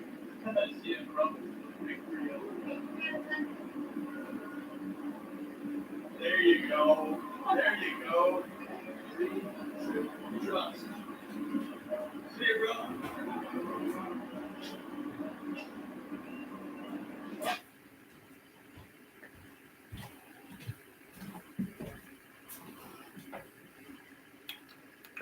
When it came to my weight, I was told to eat less and just move more. Hey, baby, what's up, y'all? Good morning. Look at my hair still on top of my head. Let's show you, I'm just getting up. I'm coming back. Tree Lynn, I love you. Much love. Jesus freak. Hey, hon. What's up, fam? Happy, what is it, Friday? No, it's got to be Thursday. Is it the weekend yet, somebody? Lord have mercy. I'm sleeping so good, y'all don't know what the day morning is. We'll figure that out later. We gotta take the heat off, but it's hot. Itching, rash, trouble breathing, or swelling of your face or throat. Serious side effects may happen, including pancreatitis. Gallbladder problems may occur. Adults taking Saxenda with type 2 diabetes medicines such as sulfonylureas or insulin may have increased risk of low blood sugar. Children 12 years and older without type 2 diabetes taking Saxenda may have risk of low blood sugar. Tell your healthcare provider if you feel your heart racing while at rest. Depression or thoughts of suicide may occur. Call your healthcare provider right away if you have any mental changes. Common side effects in adults are nausea, diarrhea, constipation, vomiting, injection site reaction, low blood sugar, headache, upset stomach, tiredness, dizziness, stomach pain, and changes in lactate levels. Additional common side effects in children are fever and gastroenteritis. Some side effects can lead to dehydration, which may cause kidney problems. Tell your healthcare provider about your efforts to lose weight and keep it off, and ask about adding FDA-approved Saxenda. Never be forced to choose between your pet and what you want, because we've all been there. The long, difficult hunt to find your dream home, or to fall through because of your four-legged friend, or the birthday meal you had to leave early, because your fur baby was made to wait outside, scared, alone, and confused. Not to mention the high fees that are added every time you want to do something normal like travel or move home. It's unfair to be financially penalized because of your pet, especially if having your pet with you is the reason you're able to get through the day with less stress or anxiety. Often, other people don't understand that your pet is your therapy, soothing your stress, phobias, and worries, helping you to face the world each day. That's why you must get your pet ESA approved. This clearly shows people that you need your pet with you to emotionally support you. And ESA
You know, in 11 years, I've seen a lot of people come, and I've seen a lot of them go. I'm going to get this warrior, savage, hunter, black, jungle.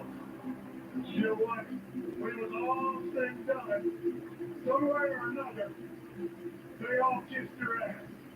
You know what the saddest thing about that is? The one that kissed her ass the most was me.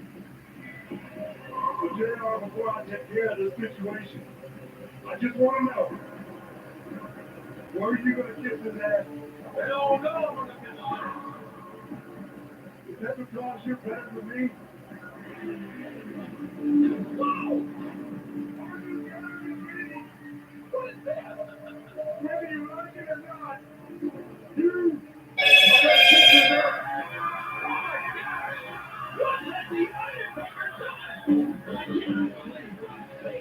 Tony's got the Undertaker. Tony's got the Undertaker.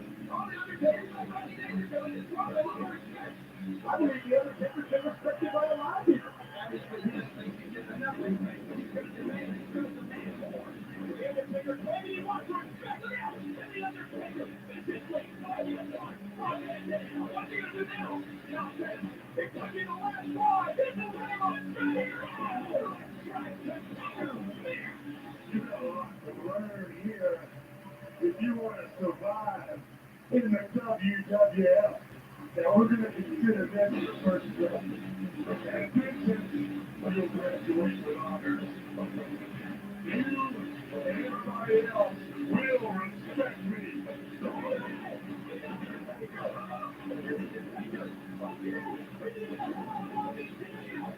And look at that 6 miles.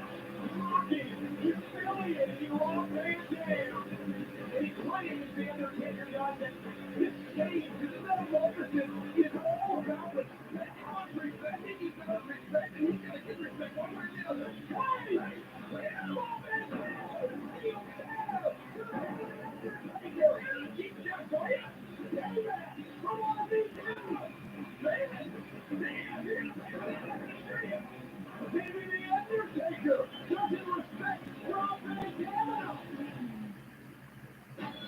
And there's RVD live in San Diego. I'm so sorry for interrupting your session, but there's big news tonight. Your hardcore title now at vengeance against The Undertaker is up for grabs. Is this going to put you at an advantage or disadvantage? You know, that's a damn good question, Lillian. First fact I gotta consider is, with my title being on the line, Undertaker's got more motivation than ever to just beat the crap out of me. That's what he's out to do, beat some respect into me. I mean, he's a legend. He's the Undertaker, right? So, I mean, there's that. But then, on the other hand, see, I always got something going for me, too. You see, no matter who they are, I'm always going to be Rob Van Dam. Yeah, that was good. I understand everybody's trying to be like me, too. They'll be Undertaker. RVD's ready for him. The cool, calm, and collected Rob Van Dam hardcore title on the right. And if anybody knows anything about the Undertaker's change, it's on the Q-Bat. Oh, no doubt, Cole. And I got in the ring with the Undertaker a few days after the metamorphosis of the Undertaker, and he put it on me. And if Van Dam doesn't bring his A game tonight here to San Diego, he's going to lose his hardcore title. Van Dam doesn't bring it. No hold card, falls, can't anywhere. Hardcore title on the line. Rob Van Dam versus the Undertaker. Plus, the undisputed champion will be crowned here tonight in San Diego. One man's legacy will be written tonight. One man will make history in San Diego. Well, Baz, vengeance is on pay-per-view, but folks, it's not available on DirecTV. However, if you're in the New York area, there's one place to get vengeance. Yeah, damn Skippy, and that's the house that Taz built. WWF New York, great food, about 3 million TVs. That's the place to be, right there. And our monthly star WWF New York for vengeance, plus vengeance is on WWF.com. Complete video streaming. So sign up now, have your credit card ready for vengeance tonight on WWF.com. Well, coming up next, perhaps the most embarrassing, the most humiliating moment in history of man's life.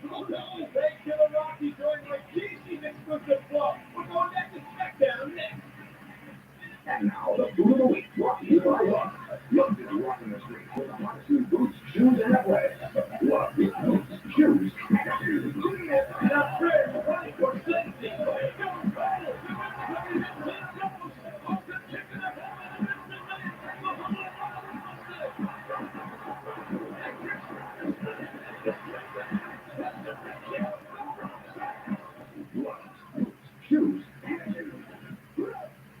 We are sold out in San Diego for vengeance, 15 minutes away on pay-per-view, where an undisputed champion will be crowned. Well, that's good night here tonight. Let us go with that. I love San Diego Sports Arena. And you saw that Mr. Van, he was real confident coming into SmackDown this past Thursday night.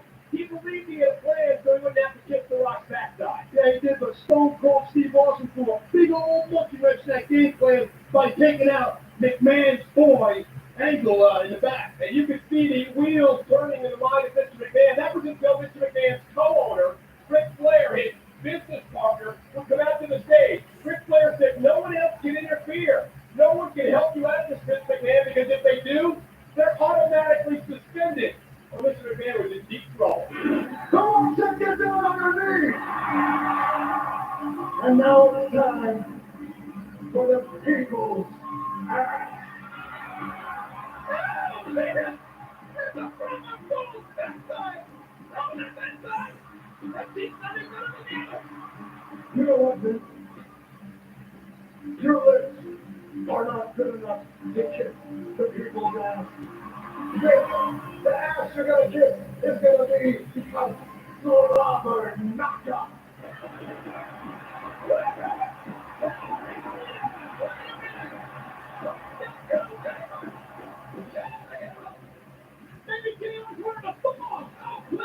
Why don't you put your cowboy hat on, Vince McMahon, tonight? Yeah, well, that's real quick. You like that, Dave Ross? You want a little barbecue sauce on that booty tonight?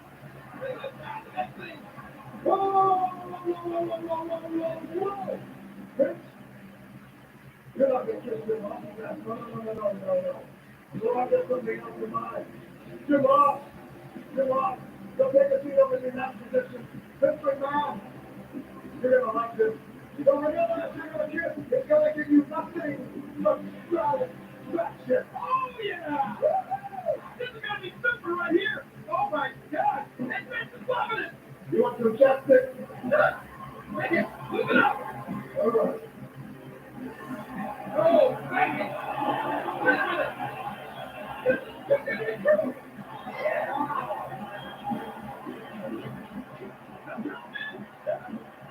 Where are you going, friend? Don't kiss that ass. Yeah, let's kiss it. Whoa!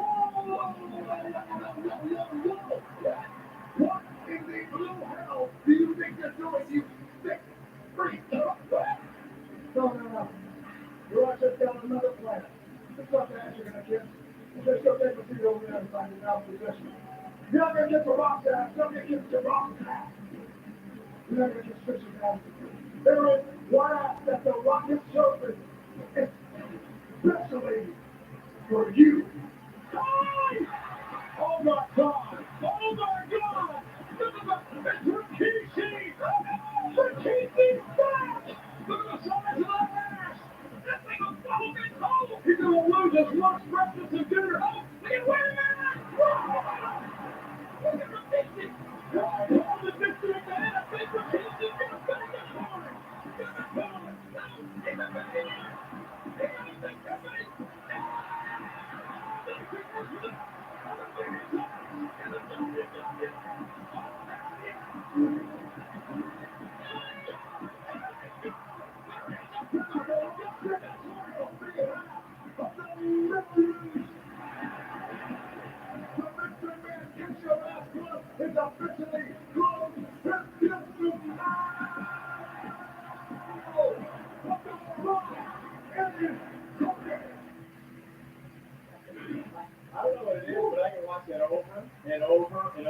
Well, yeah, hopefully that's all behind Mr. McMahon by now, but no, seriously. No, Mr. McMahon is a vicious man. He's an angry man right now. Someone's going to pay, and I can tell you what, you don't forgive, and he ain't going to forget. Well, Mr. McMahon will be here in San Diego live tonight for Vengeance, folks. We are 45 minutes away for Vengeance live on pay-per-view, where for the first time ever, an undisputed champion will be crowned. One man's legacy. One man will write history here tonight. The big one. History will be made tonight in San Diego. Only one, undisputed champion. And there's a little bit of that coming up on Sunday Night Heat.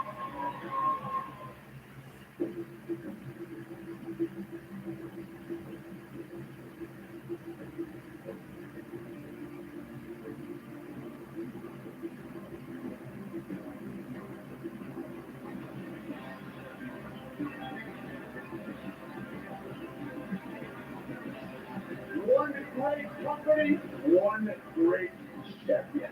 WWF Vengeance presented live by us tonight on pay-per-view. 20 minutes away from Vengeance on pay-per-view live.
My sacrifice simply says it all. And Triple H's desire and sacrifice to games is going to be chronicled tonight in Vengeance. And a video backed by YouTube's Beautiful Day. And we had a chance to see it earlier today, and it is unbelievable. Oh, no doubt. Everybody's anticipating the return of the one and only game. And I can't wait to see that video when I don't miss it. Vengeance is just moments away, folks, on pay-per-view live from here in San Diego. How about the WCW Tag Team titles on the line? Arguably the greatest team ever, the Dudleys against Big Show and Cage. Arguably, give me a break. The Dudleys are the best ever, and they got the disadvantage of the cycle. And the Big Show. I take a line from you. Two tomatoes going at it to win a title on the line. Two tomatoes with some gold on the line. Can't wait to see Tricky Candy go. Really don't get rid of that on the line as well. And Edge against William Regal. And will Willie have his own brand stocks? We'll see if Edge, if Willie has it, against the Castle brand stocks. And the announcement tonight now, hardcore title match, RVD and Undertaker. Hardcore title on the line. Almost more hardcore than RVD. But maybe CEO of Billion Inches. More of this coming up later on Heat. It's Matt and Jeff Hardy. And what role will be the fight? Can she call it down the middle? And simply put both these four superstars. 3 matches, 2 titles, 1 undisputed champion will be crowned here tonight. I've seen all 40 sides shuffle these brothers in back today. Everyone is deep pumped and amped up. One undisputed shit. One man's career will be made tonight. One man will stand tall and be called undisputed champion. A sellout crowd in San Diego will experience it crowd on pay-per-view extension.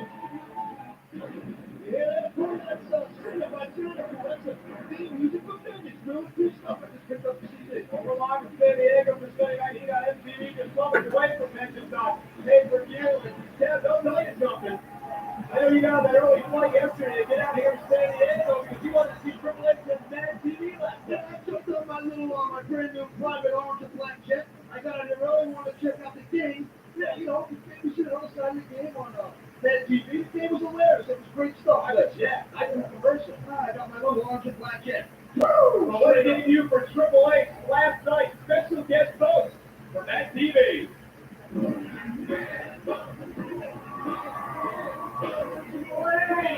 They're shooting an episode of Mad TV and such a great time. This is a high school wrestler. A little bit nervous right now because this is technically my first match back since the injury.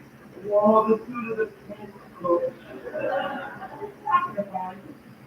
Science store. I basically played a high school wrestler that is basically a science nerd or a dork, and I just happen to be extremely large science dork.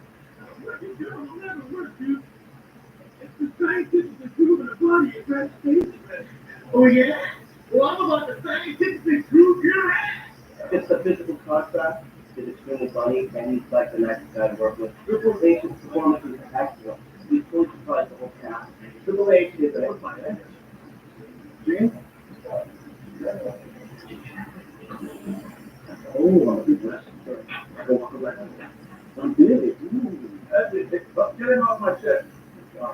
Get him off my chest. When I'm on a show like this cut loose on a good time, I figure they asked me to guest star to win a game, right? Who's better to be on this show than TV than Triple H? And I was looking forward to doing it. I was going to show another side of myself that the fans don't get to see. They always just see the ass-kicking Triple H. I get to see the funny Triple H. You know why I brought you? Because I'm that damn good. And also because I speak 30 different languages, including Afghan. It was doing W. Bush and myself, played by Will Sasser, going over to Afghanistan and kicking us on the red line's ass and, just raising hell. Yeah! It was a long day of shooting, and I'm really sleepy, and I'd rather start because it's cold. And I'm going to go downstairs and take a nap somewhere. Better. Me? I took a nap. I'm Triple H Potter, and I've been getting letters to come and perform on Mad TV, and people have been keeping them from me, including Stone Cold Steve Austin. Look, Steve Austin, what are you doing here? I'm here to take that letter from you. The Stone Cold Steve Austin. Will Sasser is one of the lead players of Mad TV in the cast. When he walked out, people really thought it was Steve. Will Sasser, and I go, what? You know, saying, what?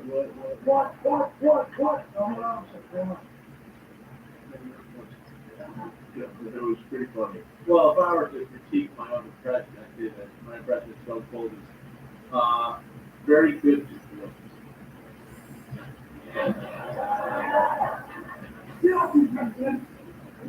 I think Triple H did great on that TV. I didn't know that we'd be able to provide a stage for him, but here we are in a sketch show, an audience, and voicing up to that part. Or maybe just everyone was scared not to fly. Well, Triple H was so much fun. Whenever we were looking for the sketch, we added in at the last minute the flying part where I hit my head. So fun to do that. He picked me up. Like I was just a little bit 100 pounds per hour, and it was one of the best days of my life. Really. People at Mad TV was great. They're very respectful of what we do. We're very respectful of what they do. And so there's that mutual admiration, I think, among everybody from Hollywood and what we do. People here are Mad TV. For me to come out here and be creative again and be a performer was a lot of fun. I really enjoyed it. I love to come up and do it again. This next year the game is getting back to the ring in the World Wrestling Federation. I've been kicking ass like I did before I left. That's my purpose, and that's the one thing on my mind right now. It was hilarious. I mean, Stone Cold impersonation, that was pretty good. Well, folks, here in San Diego, just moments away from mention on the pay-per-view. 4 superstars, 3 championship matches, 2 titles, 1 undisputed champion will be crowned here tonight. This is it. The big one, the snub of not the rock is what's going to be a center. This is what it's about. 1 undisputed champion tonight will be crowned. And folks, these 3 matches will take place consecutively tonight at Vengeance. The coin toss was held earlier today. Stone Cold Steve Austin will defend the WWF title against Kurt Angle in the first matchup. The second matchup, The Rock and Chris Jericho for the world title. That's right. And then the big one, the undisputed title match. Then it's no rest. After that second match, boom, you go right into that matchup. No rest. 3 consecutive matches tonight to crown an undisputed champion. A late arriving crowd at the San Diego Sports Arena here in San Diego for Vengeance. And we're in California, it's the West Coast. Everybody's chilling way back. We're coming back. Party on MTV. The energy, the excitement, nothing beats the experience of the WWF Live.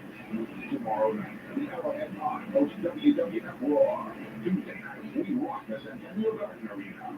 1 week from tomorrow, WWF Raw comes to the Cajun Dome. And 1 week from Tuesday, it's live action at the New Orleans Arena. There's nothing like the WWF Live. Sunday Night Heat live from San Diego, California. The Sign of Vengeance. Just moments away. Exclusively on pay-per-view.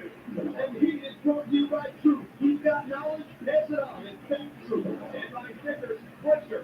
Reed, trust that. And Universal Pictures, How High, starring Mr. Dan and Redman in theaters starting December 21st. Vengeance is 20 minutes away on pay-per-view later by the crowd here in San Diego, California, followed in the sports arena. And one of the huge matches in Vengeance tonight is brother versus brother. It's Matt versus Jeff Hardy with a six-referee participant referee. Well, the special referee is the lovely Lita. She's stuck in the middle. I mean, Matt, that's her boyfriend. I mean, and Jeff's like, you know, big brother to Lita. So, I mean, you know, what's she going to do? It's been a roller coaster ride for the brothers from Cameron, North Carolina. We're the Hardys. We're Matt and Jeff. We're the Hardys. We're in the WWF, and that's what our dream was. Whenever we got the contract in the middle, man, proof positive, man, what a feeling. Really, as far back as I can remember, Jeff's always, loved to do kind of crazy and daring things. Not as tough as Jeff is. I don't know, I can't say, you can honestly say that. Things pretty tough. Yeah, if I had to use one word to describe Jeff, it would probably be unique. He's so smart. He's got such a mind for wrestling. Jeff was really athletic. Athletically, he's amazing. He can do anything he puts his mind to. I can answer that. It's great to be traveling with your brother. So he totally takes care of me. Then on to the other matches where we turn the corner. Going from being just WWF wrestlers to WWF superstars. What an amazing display! Give it to the fans, or get it for the fans of the WWF here. These Hardy Boys, tremendous tonight, Coach JR. From Rutherford, North Carolina, Matt and Jeff Hardy, and once again, WWF Tag Team Wilson, living their dream. Matt and Jeff Hardy damn well deserve to be Tag Team Champions. I'm thankful for what happened afterwards, the Hardy Boys, and I tell you, I think we will continue to exist and inspire. Jeff to get out of here, and the big touch. The Hardys have done it. Madison Curtis, his brother. So come on down. What the hell? Jeff, don't do this. No, Jeff, no. All you have to do, Jeff, is come down that cage and win the match. It was a no-brainer. But I'm sorry, over and over again, I made a mistake. No, you didn't make a mistake, Jeff. What you made was a choice. You made a selfish choice. I did what was right for the Hardy Boys. I did what was right for the team. You weren't thinking about the team. You were thinking about you. I told you, don't take any unnecessary risks. I told you, do this for the thing, beat them on the mat. Who asked me to get involved in that anyway? Nobody asked me to get involved. I got involved because I care about you. I got involved because I care about this team. Because you care about the team, Jeff. You know what? Ever since we were kids, I've always said, ever since we were kids, man, you've been trying to run my life. You've been trying to control me. You've always thought you're smarter. You've always thought you're better. I don't think it's a question that I'm smarter than you, Jeff. I think that's obvious. And somebody needs, look, shut up. Please, you're not in this. You will let me come back. You're always pushing one way or the other. Look at this. You leave your life.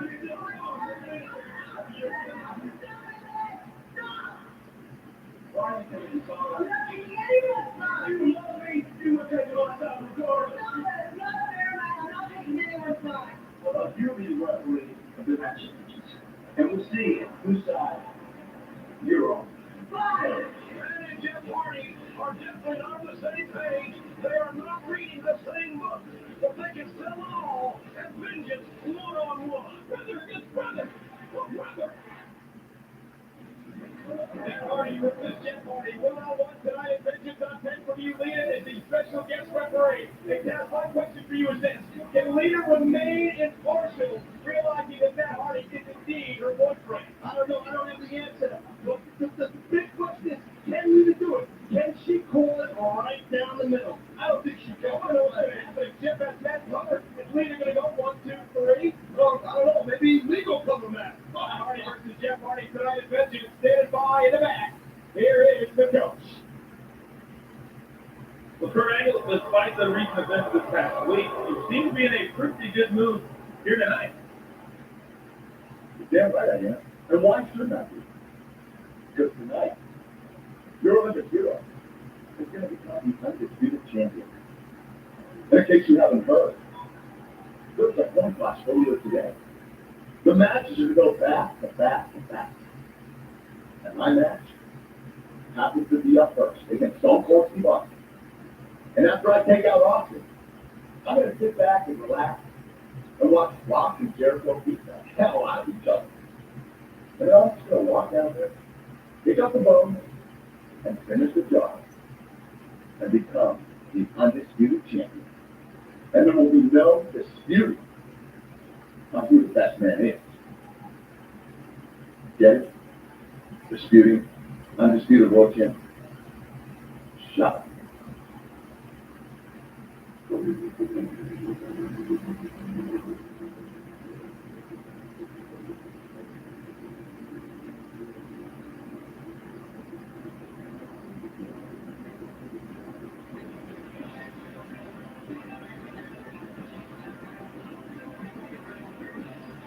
One great company, one great champion.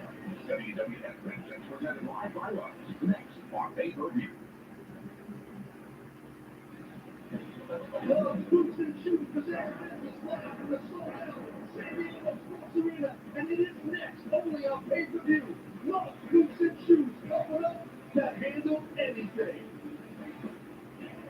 The NBA just for a minute to 8 for Towns and Michael Cole. Enjoy the everybody.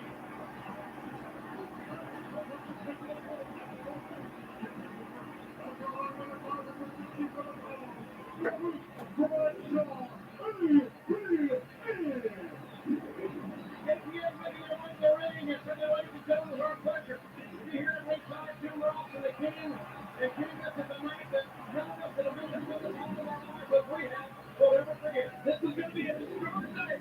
Watch it go. Finally, we're going to find out who is the undisputed champion of the world. That's all going to be along here tonight, folks. Join us on WWF.com for streaming video live coverage of Vengeance. Have your credit card ready and click on the WWF.com. Yeah.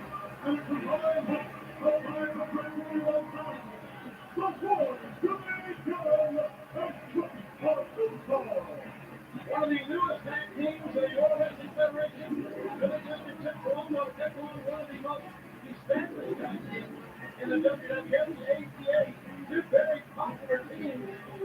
The popularity has nothing to do with the outcome of this contest. So let me ask you something, everybody. You were just talking about, if you're sitting at home and you have direct TV, the thing you better do is you better log on to WWF.com, right? Absolutely, no direct TV coverage of the event tonight on pay-per-view. But you can get it on WWF.com. Yes, and on the major TV companies as well. Right. So it's going to be Bradshaw and Chuck Colombo kicking it off here. On a night here in San Diego, the history will be made. The undisputed champion will be crowned tonight. What a huge night this is going to be. I can't wait.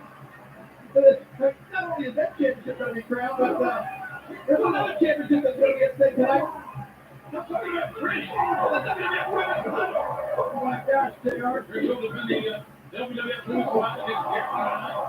But here, the big matchup. Touchdown Bradshaw. 4 men involved in this. Here we go. There's Clipper.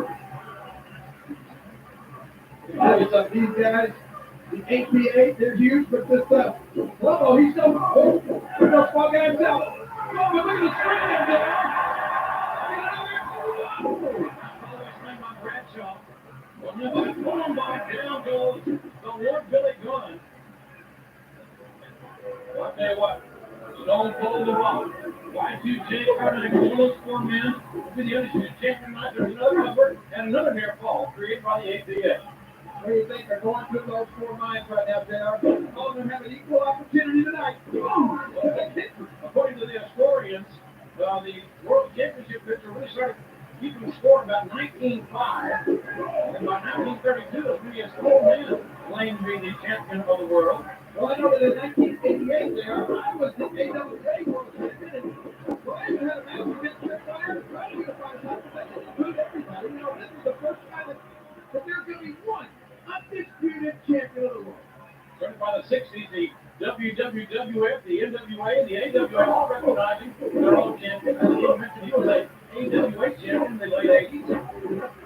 And certainly at that time, the thought of having one undisputed champion game was a very unrealistic goal because the promoters were not going to get along well enough. And the athletes were not going to get along well enough to collaborate and have one champion. In fact, once the promoters get them to they couldn't even agree on what to have for lunch. I mean, let's get together and try to have different factions, different champions go against each other. This is unheard of. It's guaranteed that here tonight, one of them men will be the undisputed champion. And if they were going to get there, it's going to be right there in the ring. Lower opening, the WWE top gets Kurt Angle, the Rock defending his version of the world title against Y2J, the wonderful youth tonight. So 3 matches tonight to determine the undisputed champion. Another penny combination in Chuck Colombo, the young man who lives here in San Diego, by the way, former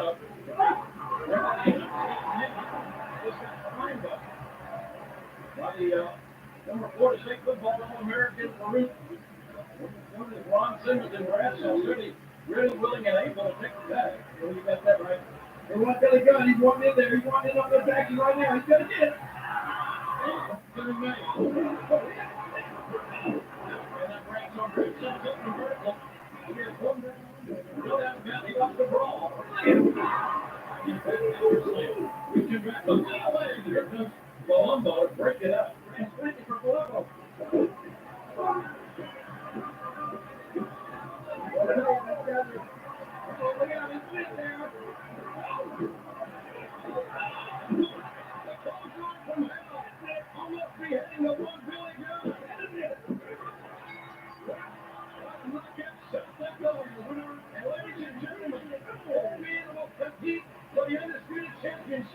And this heated endeavor that we'll see on pay-per-view next all kicked off at the Survivor Series.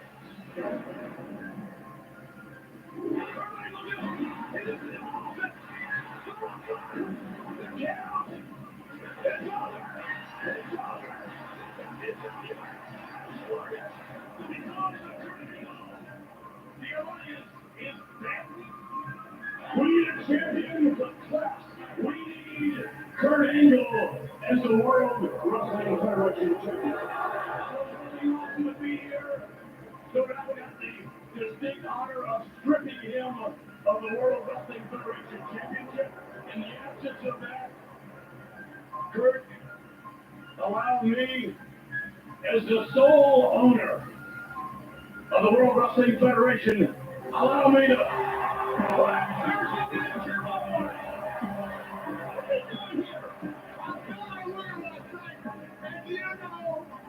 that when Shane and Stephanie sold their stock in our consortium, what me and now you and I were partners. Oh, my God. Now y'all know we have 2 great world champions here. We have the World Wrestling Federation champion, Stone Cold, D-Rock. And we have the world champion, The Rock. These 2 great champions will enter the ring and they will fight until there is one. What if Stone Cold defends the WWF title against Kurt Angle? The Rock defends the World Championship against Y2J. And then, on the same night, the winners of both matches face each other for the undisputed World Championship. 4 men, 3 matches, 2 titles, 1 undisputed champion, vengeance, 1 great company, 1 great champion. Woo! It's all the same to me.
One great champion.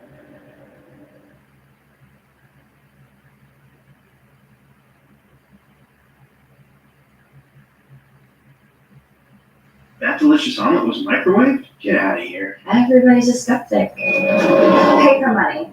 It's the future. Get out of here. I'm leaving with my gold. It's not crazy. It's an omelet. Just crack an egg.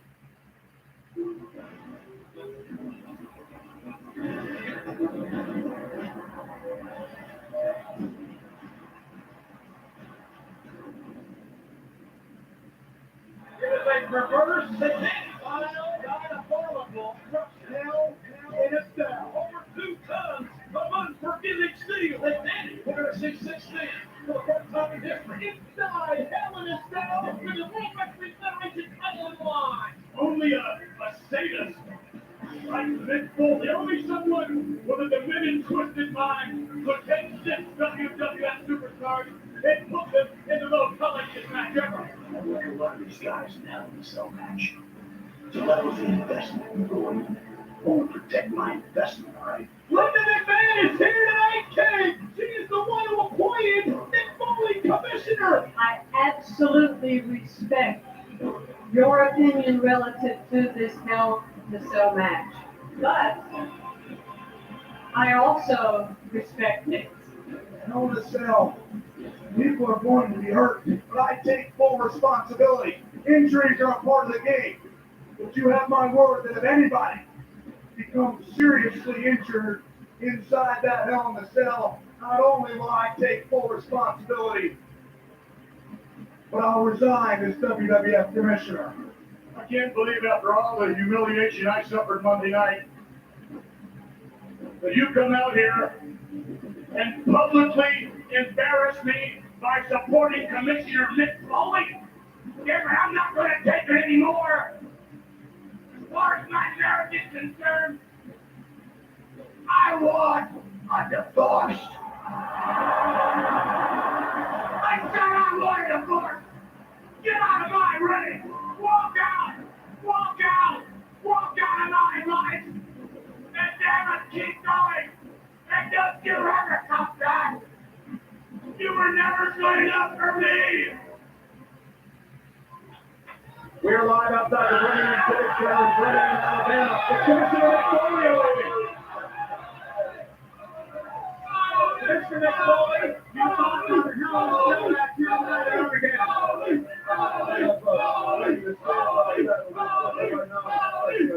Very important business call, so I'm kind of going to be by myself.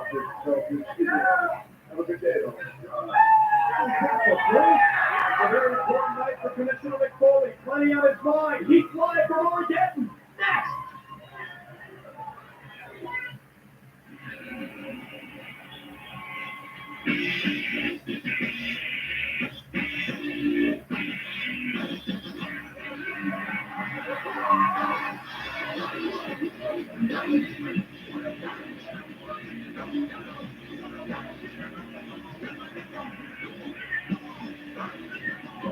According to the dictionary, Armageddon means the end of the world, preceding the day of judgment. Any final conflict, and when this final conflict comes tonight, live in Birmingham, Alabama. You're looking live outside the Birmingham Civic Center. Thousands of fans filing in as we get set from Armageddon. Less than an hour away on pay-per-view. Hey everybody, Michael Coleman Pass. We are backstage at Armageddon live on here on MTV. And the world is talking about Hell in a Cell. 6 superstars, the most brutal match in the history of the World Wrestling Federation. Hell in a Cell with the WWF title on the line. But Taz, what about the state of Commissioner Mick Foley? He feels responsible for Mr. McMahon's mental state and the problems with Mr. McMahon's marriage. But check this out. The buzz in the back, the buzz in the locker room, something you can never get is Mr. McMahon himself is going to show up a little early tonight at Armageddon.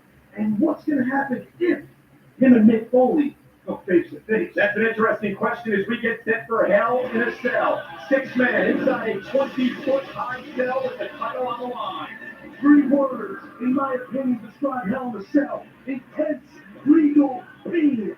That's what Hell in a Cell's about tonight. It is the most brutal match in the history of the World Wrestling Federation. Hell in a Cell, set up by Commissioner McFoley, who feels responsible for the safety of the men inside the cell. But speaking of McFoley, he's been a very reactive commissioner as of late. In fact, on Raw this past Monday night, reactive once again, set up last man standing, Chris Jericho and Kane. This match is going to be a rocket buster, and I feel that Chris Jericho is fighting for survival, and the demon's going to come out of Jericho, and Kane is going to bring it out of him. This is going to be awesome. I want this match. I need this match. Kane, Jericho, it's got to come to an end, and it will in a last man standing contest. I have a feeling things are going to come to a head in Armageddon. This whole thing started with Kane. I thought it was all about coffee. Oh, sorry, champ. Well, that coffee didn't burn you. You think this is about coffee? This is about a man with a burning rage deep down inside him. You, Chris Jericho. Well, the more you cheer for him, the more I hate him. This is about a man who cannot look into the mirror without seeing the ugly, bitter, unforgiving monster that's just waiting to escape. The more you want to see him, the more I want to prepare him. And the man I'm talking about isn't Kane. That man is me. For survival with Kane is unleashed this night. One, two, Jeremy Sunday Armageddon on pay-per-view. Jericho and Kane take it to another level. Commissioner McFoley says this has to end, and it will for a last man standing match for Jericho. I just don't think you realize. I don't think he knows what he's in for here. Kane is better. Kane will come out. We know you're a monster, but do you have a heart? Is there any quit in the monster? Jericho is upset. What is he wrong with him? He's possessed. People do desperate things, and that certainly was a desperation move. Y2J. Y2J Chris Jericho with steel chair in hand would be perfectly legal. Now that's main daily match on pay-per-view and on the game. That means you gotta keep your opponent down for a 10 count. That's the only way you can win this thing. Have you ever seen Kane down for a 10 count? I don't care what happens to him, he's hot right out. Jericho Kane, Sunday at Armageddon, last man standing. Who will it be?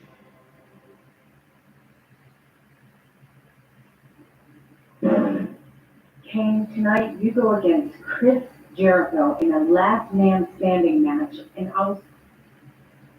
Last man standing. Last man standing. Last man standing.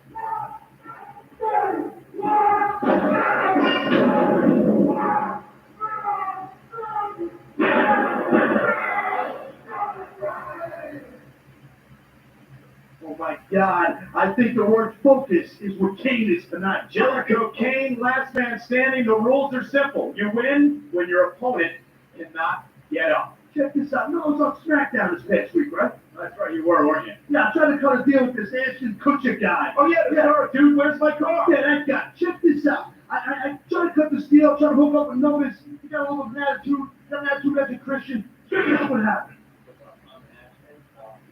Big fan. And I was thinking like I'm such a huge fan, and I had this move. Oh, I got a guy up in the hook, Joey Nomas. No, I'm not looking for. I have a movie coming out December 15th called Dude, Where's My Car? Look, I'll pull those right now. We got an hour. I'm telling you. Yeah, did you see what happened after this? Kat and Ashton, well, they hooked up a little bit. She made him just another victim. Well, what do you mean just another victim? What did Kat and Ashton do? Figure it out. Put it together, bro.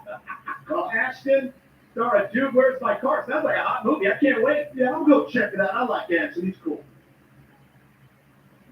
This portion of the WWF is brought to you by Castro GTX Drive Hard.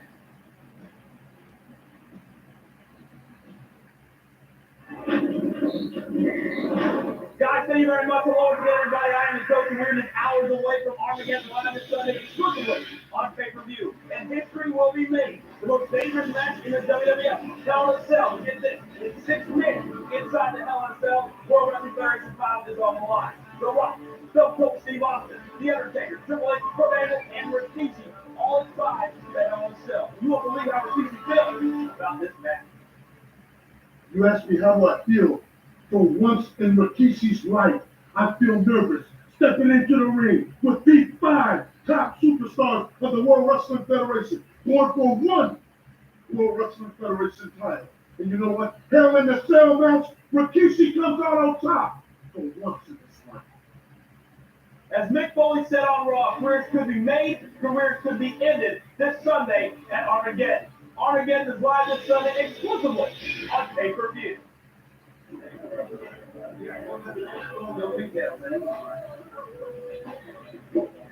Check those out. David, you okay to drive?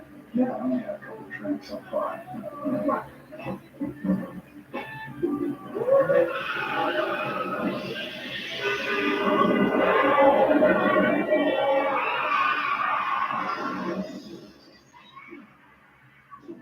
Keys can be weapons. A few drinks can make you a killer.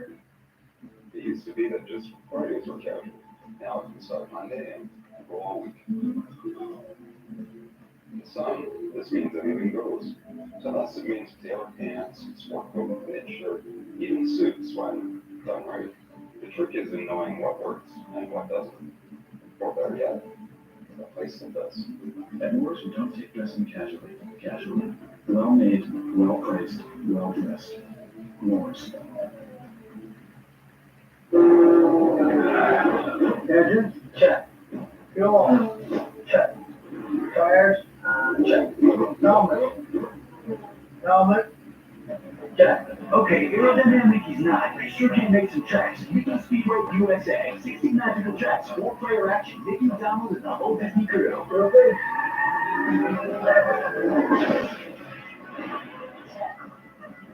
Rated E for everyone. Game and systems sold separately.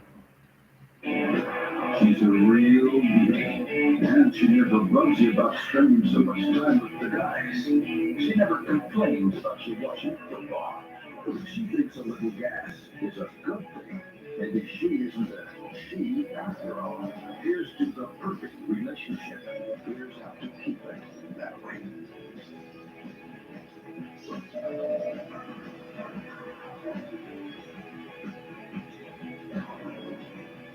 The Dudley Boys have turned the corner. Violence is wrong. And I don't want to be right in the room. The Dudley stood up right the steps of the Dudley Boys with a dose of hypocrisy. Right center tonight, all of your titles are on the line. Are you worried at all about what could happen? Worried?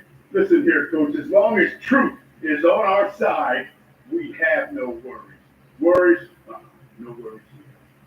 What we fight for is bigger than all of us combined. We offer the truth.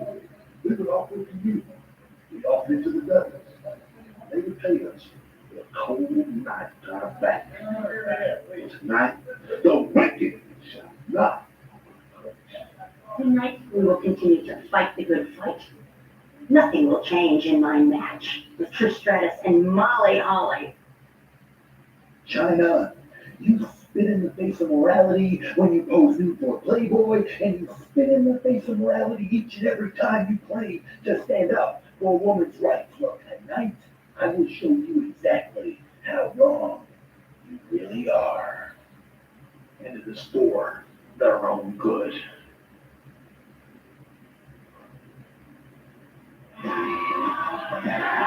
45 minutes away from Armageddon live on pay-per-view. You see thousands of fans filing into the Birmingham Civic Center here in Birmingham, Alabama. And the world's talking about Hell in a Cell, 6 superstars in a cell with a WWF title on the line, a match that may not be suitable for children. But let's talk about this huge match set up by Commissioner Foley on SmackDown Thursday night. The reactive commissioner at it again. It is the four-quarter matchup for the Tag Team Championship. Right to censor, the Dudley Boys, Road Dogg, K-Quick, and Edge and Christian.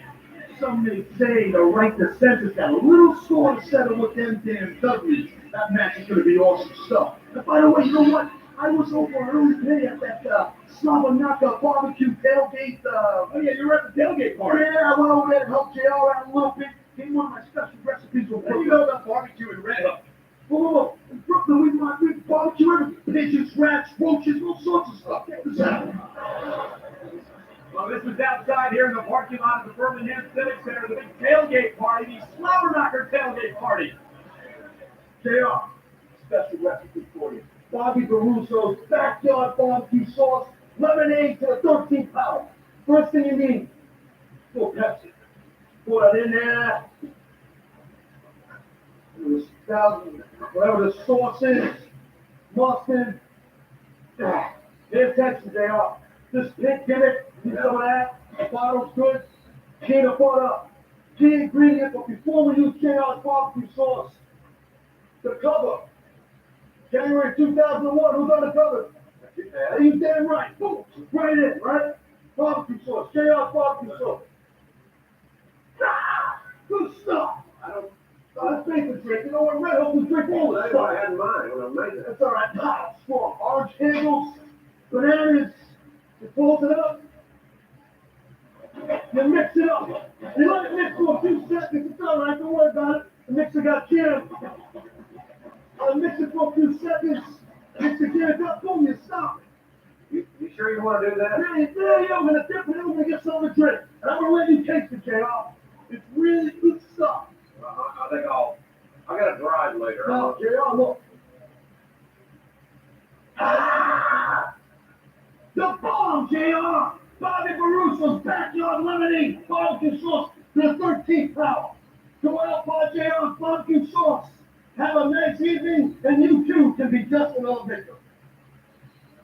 Check it out. I'm driving. I hear you. Anarchy rules. Chaos reigns. The end draws near. 6 men, 1 cell. I do expect careers to be made. I expect careers to be ended. The Rock, Stone Cold, Triple H, The Undertaker, Kurt Angle. It's the Armageddon Hell in a Cell match for the World Wrestling Federation Championship. Every single Hell in a Cell match has been a bloodbath. WWF Armageddon, presented live by Astro GTX. Tonight, only on pay-per-view.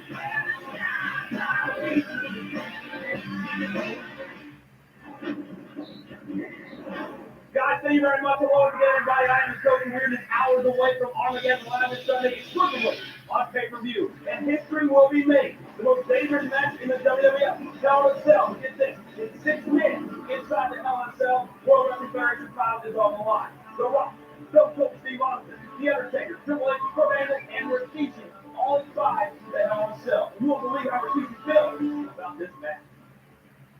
You asked me how I feel.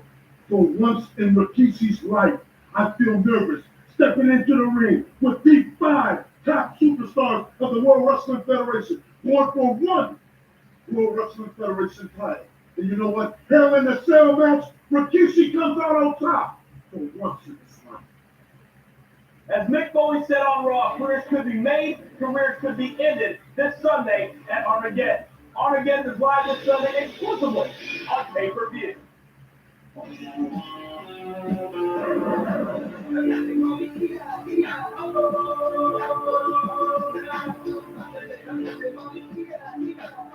Country Grammar now available for $13.99 at our future shop music location. This season, the most powerful force on Earth is the will to survive.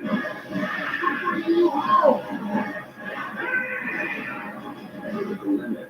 Now playing everywhere. I don't think you know what you're doing. You need a parachute. That's your backpack.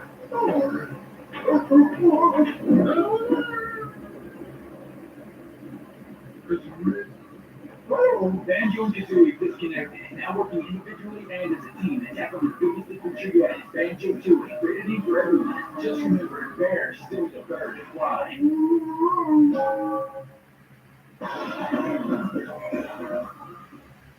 It's here, and it's massive. Watch me, Big 92.5. Treble Charger.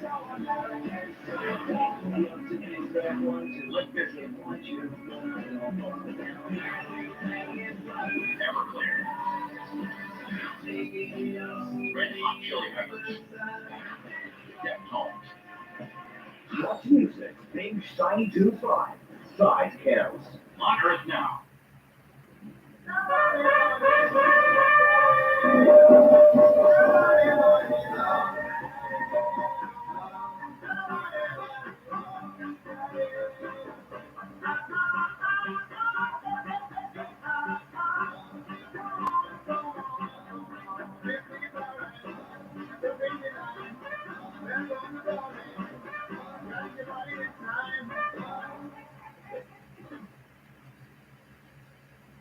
A canola crop in Canada yields a more bountiful harvest. A patient has a medicine she needs. A boy can survive a childhood disease. A corn crop can protect itself from certain pests. Because discoveries in biotechnology are helping to treat our sick and protect our crops. Biotechnology researchers test and test to find new solutions. Solutions that are improving lives today and could improve our world tomorrow. What do I want the internet to be? I want it to be like Frank here. He really knows customers. Average Frank, put me together with the internet. That's something.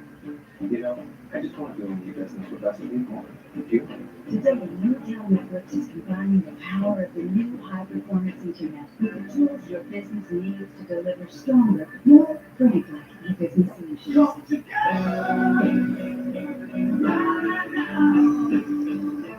Over me. If you love hockey, then listen up. Head from All Stars to Future Stars. Only one station brings you more hockey action. PTV Sportsnet.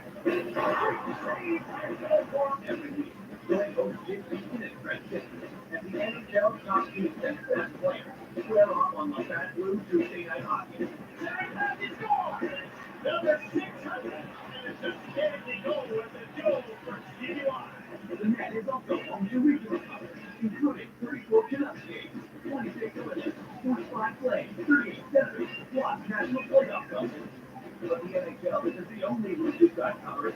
See the next wave of hockey back at PTV Sportsnet home to CHL action, including coverage of the Memorial Cup. Want more? On Monday, take a look at the lighter side of hockey on NHL Cool Shot, followed by attitude and opinion on the Hockey News Show. Canada's home for hockey and PTV Sportsnet, B-Day, every day. There we are talking about again live on pay-per-view just about 30 minutes away. We are talking about Hell and Cell, perhaps the most brutal match in the history of the World Wrestling Federation. That Cell Cold will eat you up and spit you out. 6 superstars in harm's way tonight. History in the making. For the first time, 6 superstars will be locked inside the 20-foot-high Hell in a Cell. Once you're in there, it's going out because there's a roof on top. It is brutal. No doubt about it. Like I said, it will eat you up and spit you out. We're still waiting to hear from Commissioner McFoley. Also, Mr. McMahon is expected to hear tonight. What's going to happen if Commissioner McFoley and Mr. McMahon butt heads? That's going to be explosive. So what do you say about that? And don't worry, we also got a huge intergender matchup here tonight. You're going to see Lita, the Hardy Boys, take on the Radicals. A little underlying theme in all this, Dean and Lita. Yeah, we know a little smitten for one Lita. This should be pretty good. Better than you know yourself. And I noticed the way you look at me. Yeah. And I watched every move you make, and I measure every inch of that gorgeous body. Curiosity should never be denied. You're really not all that curious, Dean.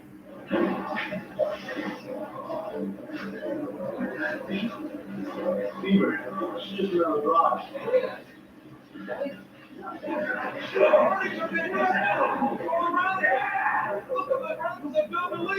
Lita, I wanted to give you some apologize to you for everything. Always, Tony? Yes, you are. All I'm asking you is just for one chance at a date. Can I talk about that? Sure you can, no problem. Thought about it, no. Tonight I'm giving you an opportunity.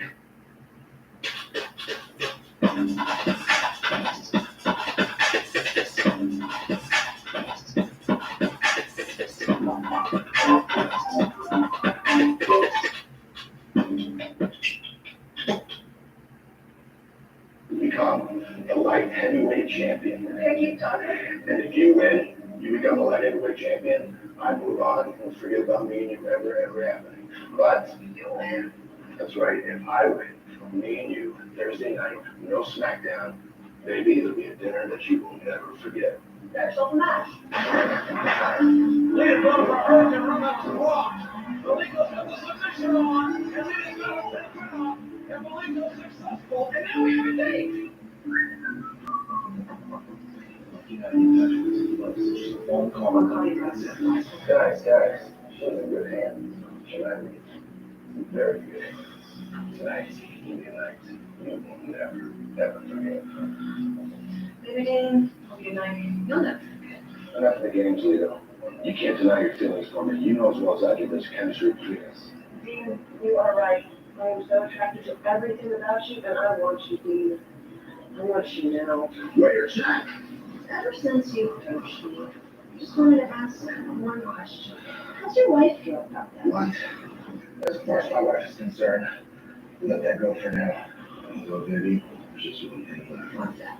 turn off the lights. I actually like to do it with my son. Champagne, Dean? What? I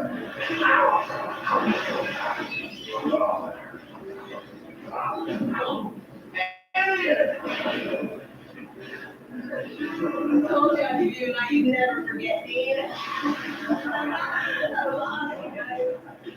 Dean, how do you feel about your supposed date last Thursday night on SmackDown with Navilla? How do I feel? Let me ask you something. How would you feel as a man to be humiliated and embarrassed on national TV?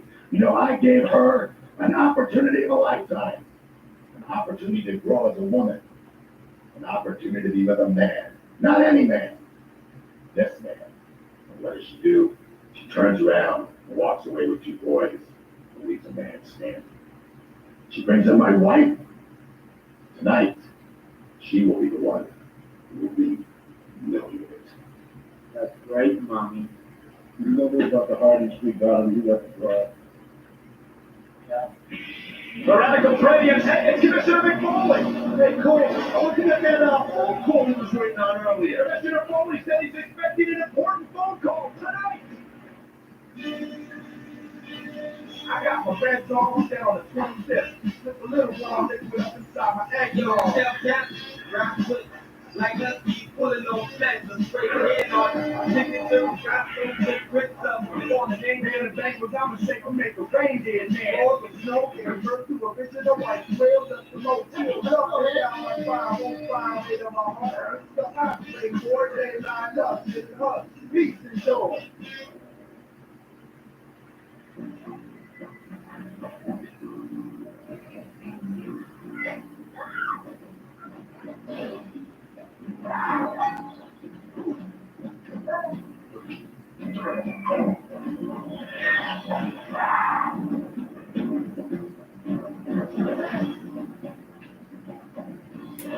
It's a jungle in there.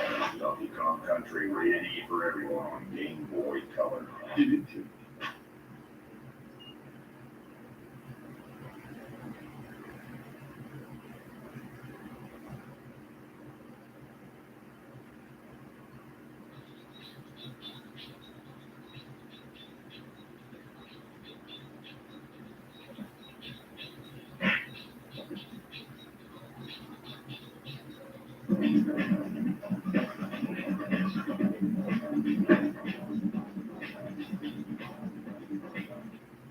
I am the Black and Decker driver. At first glance, I see not a strength, but a flash. A snappable action. I'm the only screwdriver with a secret identity. I am the pivot driver. I'm Wilson by Black and Decker. Need a new look? Get the mouse. It doesn't just sand, it also scrubs, removes, and polishes.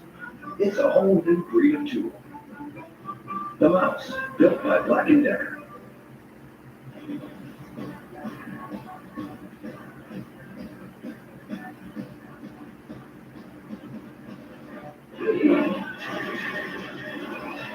Less than 30 minutes away from Armageddon on pay-per-view. Sick man inside hell in the cell with the WWF title on the line. It is going to be an absolute war tonight at Armageddon. And recently, earlier today, we had the opportunity to talk to WWF fans about who they think will win Hell in the Cell.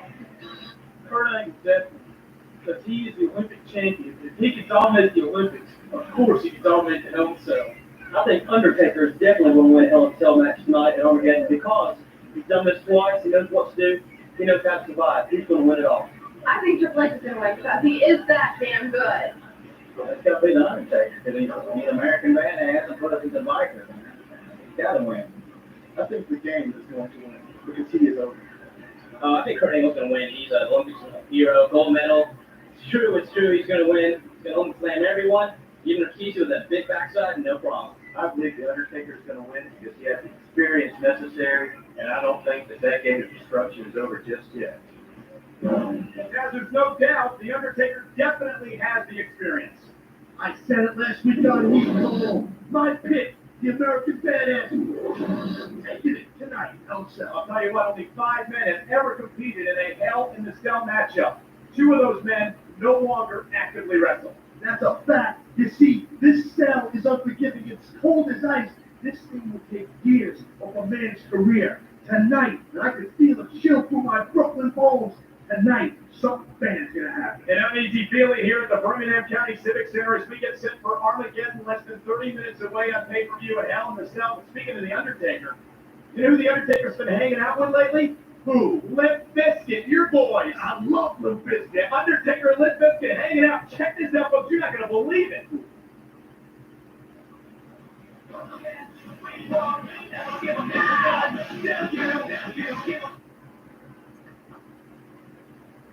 Where's the valet? Hey, yo, Rick Cat. What up? Do me a favor. Watch it for me. Don't scratch it. All right. Keep on rolling, baby.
MC, I just got the thoughts from numbers. Tonight at Armageddon, The Undertaker will be coming out with Limp Bizkit. Rolling. A chocolate starfish and hot dog flavored water available now from Limp Bizkit. I'll tell you, Undertaker, the Limp Bizkit tonight at Armageddon. Oh, man.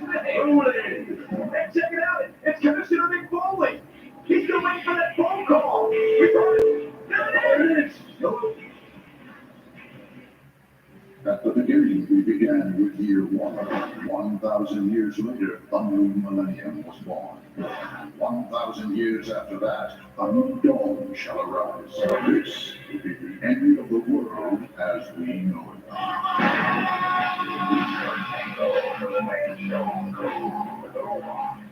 Catch WWF pay-per-views at selected famous players theaters. The next best thing to being there. To order tickets in advance, call 1-877-9-FAMOUS. This week's PlayStation Shock of the Week is brought to you by Crash Bash, 3D arena-based battle game. Crash and his friends are back and ready to ride, race, and jump as they battle it out to the finish.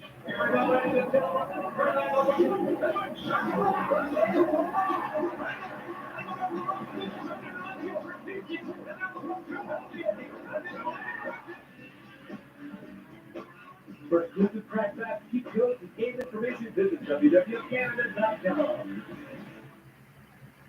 When the company arrives for the new season, it's always exciting for me. You see, I do windows. This year, there's a great selection of khakis, long-sleeve knits, sweaters, and leather jackets. My job is to make sure you look when you walk by. Sometimes I'll even stand there myself, just to see if you're paying attention. I love that part. Seasonal fashions, now at Moore's. Well made, well priced, well dressed. Moore's. Tragic, isn't it? But each year, countless Canadians put themselves at risk. Shopping for gifts online using high-speed access to your phone line. Usually, the further you live from the phone company's central office, the slower your connection.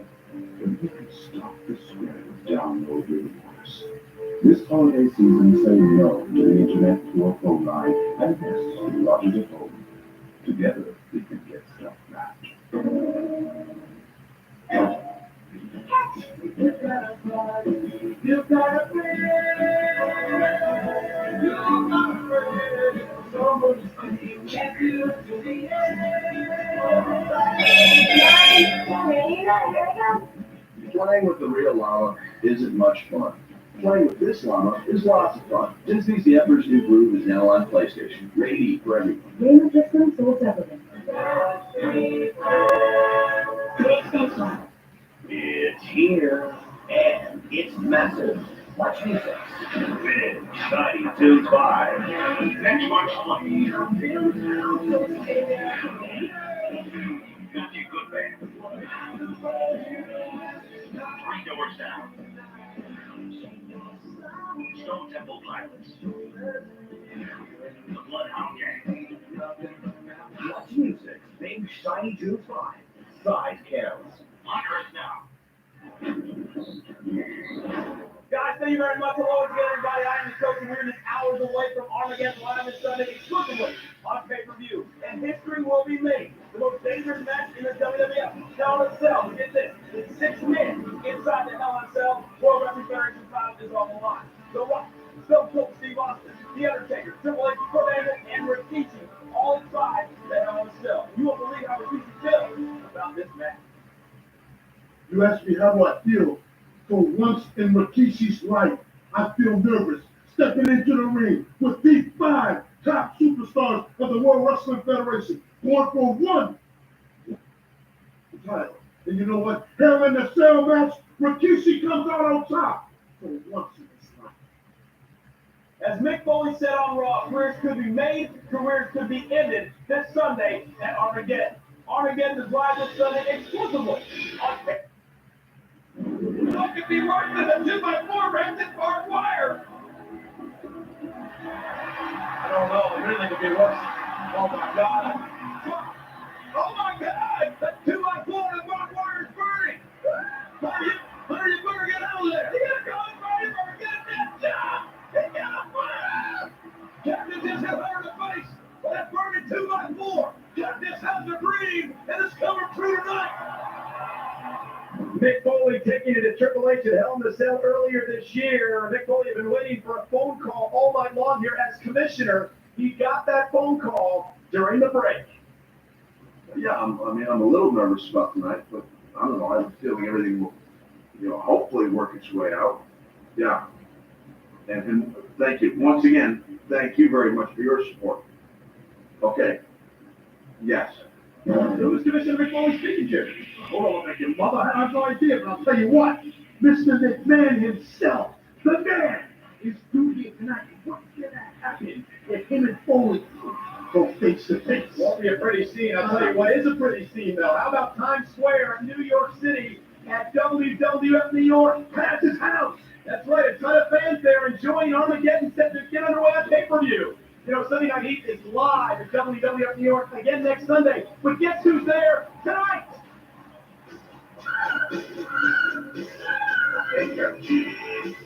I know I'm sexy. I've got some look. That's right. Oh, wow, I've got some moves. I'm sexy. I'm down there.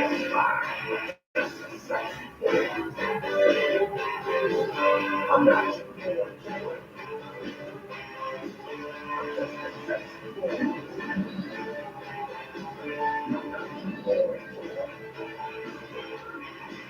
I'm making fun. I'm making seven. Whenever I see you walk, I make the beat like their own cloud. Hello, boys and girls. We are coming to you live from WWF New York, and all the fans in New York City and old HBK are going to kick back. I'm going to go ahead and fire a round for the house, and we're going to watch one of the baddest matches in all of the World Wrestling Federation. Trust me, Hell in a Cell. Tonight, Armageddon. All of you, we're all going to sit back and watch with everybody at home. And this is coming to you live from the premier entertainment complex of New York City, WWF New York. Yeah!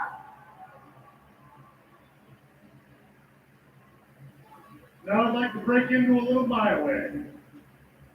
Just kidding. Thank y'all very much. Take it easy. We'll see you a little bit later, everybody. I know I'm sexy. I've got some look. From WWF New York to the Birmingham Jefferson County Civic Center in Birmingham, Alabama, just about 15 minutes away from Armageddon on pay-per-view as we get set for a huge session. It's Scotty Too Hotty set to go one-on-one with D-Lo Brown. The following contest is scheduled for one fall. Introducing your company of Grandmaster Executive, weighing 216 pounds, Scotty Too Hotty!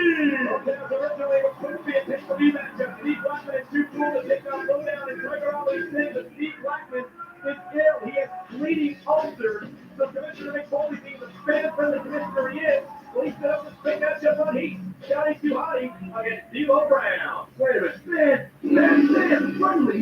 After what he's done with Mr. McMahon's Hell in a Cell matchup, possibly forfeit his investment?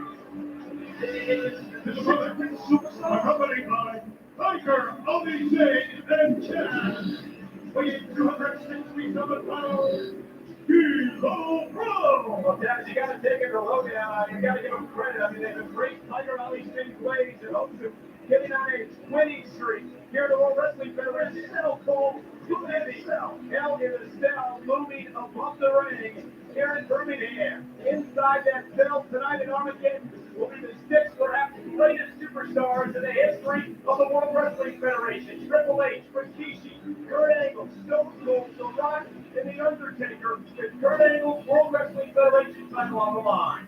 Six of the biggest dogs in the World Wrestling Federation, all on a porch at the same time. In my opinion, Undertaker's taking it. Well, look out, you're not wasting little time to start this one-on-one matchup against Scotty Too Hotty. It is the most brutal matchup in the history of the World Wrestling Federation. Moments ago, Tad, you saw the Heartbreak Kid, Shawn Michaels. And it can be argued that Shawn Michaels' career was definitely shortened because of his matchup in 1997 against The Undertaker inside the cell. There you go again. Undertaker and HBK. I remember that matchup. That was awesome stuff. It was phenomenal. And I do think that Sunset Flip here. Well, look out, Terry. Here's your couple I do think that that matchup because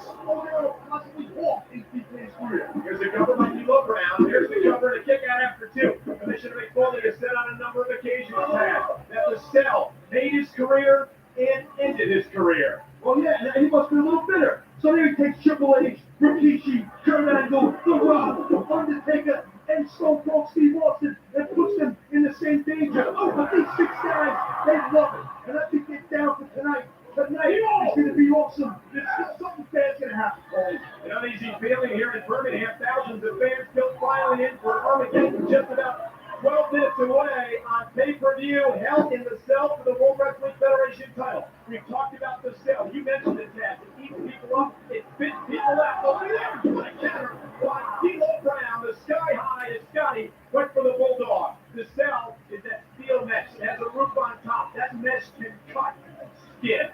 No doubt. I was standing outside the arena earlier today looking up at that cell. What? Oh, my goodness. D'Lo went for the lowdown, and it was Scotty. That's the second. Pulling Scotty out of the way, and look at Chaz and Tiger on these things. There's one nobody home. Chaz, I didn't take a double Double program on Grandmaster 6 today, and Scotty too hot in control of this matchup over D'Lo Brown as the fans start to come alive in Birmingham. He's looking for the Lord now. You're thinking I was saying I stood out there in the arena earlier today. What W? Dang. Here it comes from Scotty too hotty. The worm to D'Lo Brown with a shot to the front. The exclamation point. Here's the cover. Hook to the leg. There's one. There's two. And it's over. It's over. Scotty too hotty tipped up the victory. It's over to D'Lo Brown.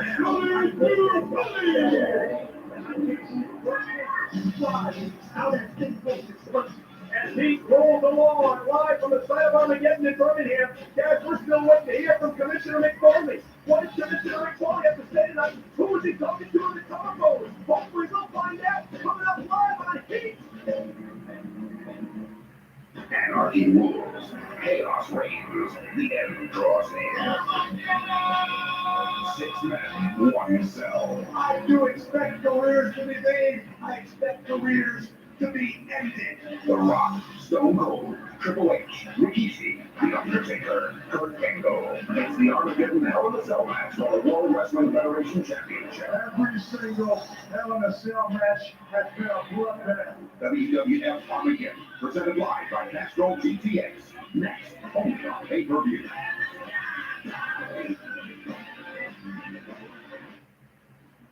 This portion of the WWF is brought to you by Castro GTX. Drive hard.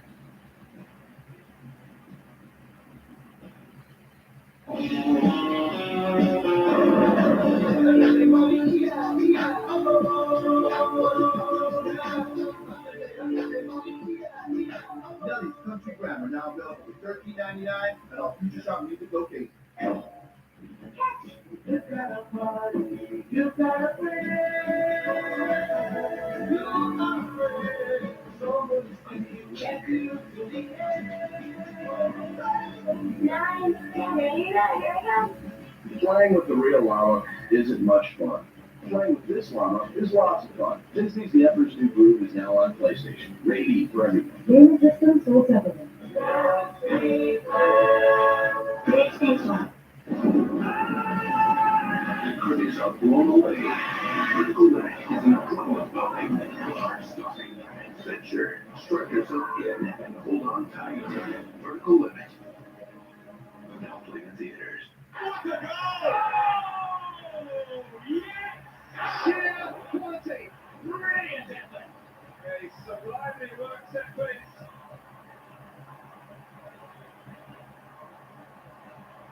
Get your gift for some of the best soccer action on the planet. CTV Sportsnet is home to the great plays and great games you'll only find in the English Premier League. Tomorrow at 8 on CTV Sportsnet.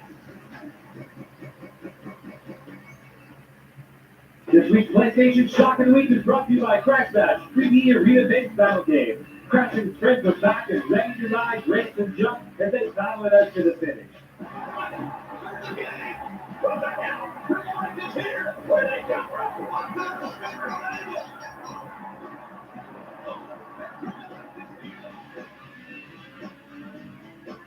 For exclusive Crash Bash cheat codes and game information, visit www.canada.com. If you are hockey Then listen up, because from all stars to future stars, only one station brings you more hockey action. CTV Sports Net. Every week, join host JP Kenneth right here as the NHL's top teams and best players square off on the Fat Blue Tuesday Night Hockey. Number 600, and it's a fancy goal with the Joe for CUI. The net is also home to regional coverage, including 34 Canucks games, 26 Olympics, 45 plays, 38 Senators, plus national playoff coverage. But the NHL isn't the only league you've got covered. See the next wave of hockey is back. At CTV Sportsnet, home to CHL action, including coverage of the Memorial Cup. Want more? On Monday, take a look at the lighter side of hockey on NHL Cool Shot, followed by Attitude and Opinion on the Hockey News Show. Canada's home for hockey and CTV Sportsnet, Tuesday, every day. There is a conservative quote to Jim Ross and Billy Kinglocker here at Ringside, live here on MTV's Heat. And certainly, King, the commissioner, has got to have a heavy heart after the best that he has signed here tonight, knowing what's on the line in the Hell in a Cell. I'm telling you, this is the stupidest decision that Big Boy has ever made. He's still got time. He can change things around. He can stop this Hell in a Cell match before somebody's career is ended. And King is the most intimidating, the most unforgiving structure ever created in sports entertainment. And remember, folks at home, this match may not be suitable for all members of the family. It is going to be so unpredictable, so much graphic aggression, so much overt physicality. It is a career-shortening matchup. Let's take a look at how these 6 men will put their careers on the line tonight in Hell in a Cell.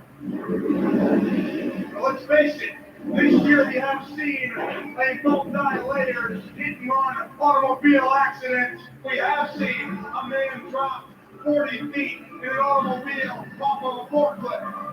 We've even seen our WWF champion Kurt Angle choke slammed off a stage. But make no doubt about it, it will come to an end in Armageddon because 6 men will fight for the WWF Championship in a Hell in a Cell match. My God!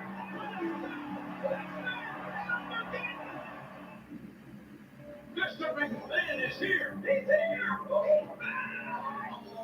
Only a sadist. Like Mick Foley, there will be someone with a demented, twisted mind could take 6 WWF superstars and put them in the most collegiate match ever. You have to compete in this Hell in a Cell match in the sun. Think about it.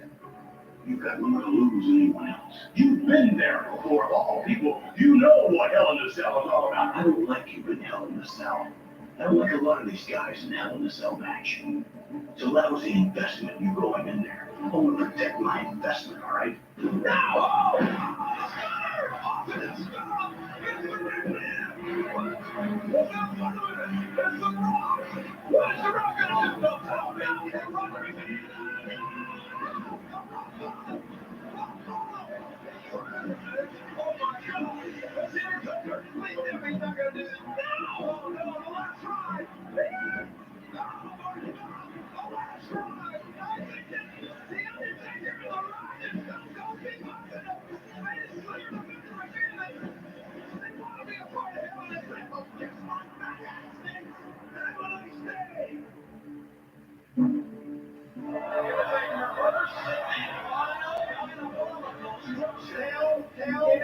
Over 2 tons of unforgiving steel.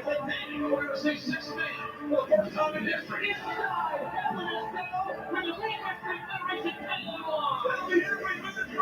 I do expect careers to be made and maybe careers to be ended.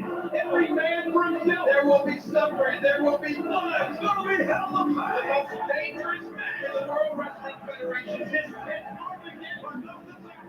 Every man for himself. This device of doom and destruction. Hell in a Cell. I do expect careers to be made and maybe ended. There will be hell taking place inside that cell until there is one WWF champion. This is a war.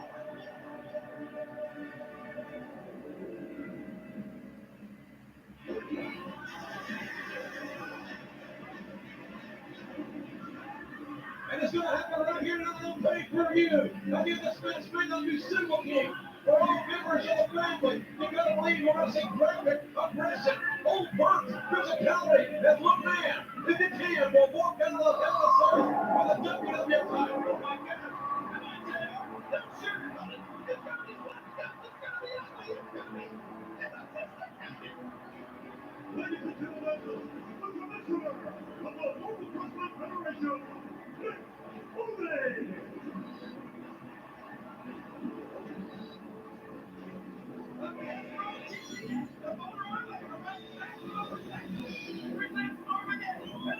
On pay-per-view, Metro PPX, drive hard. So he's been pointing out his show himself. He has the weight of the world on his shoulders and the careers of 6 men hanging heavily on his heart.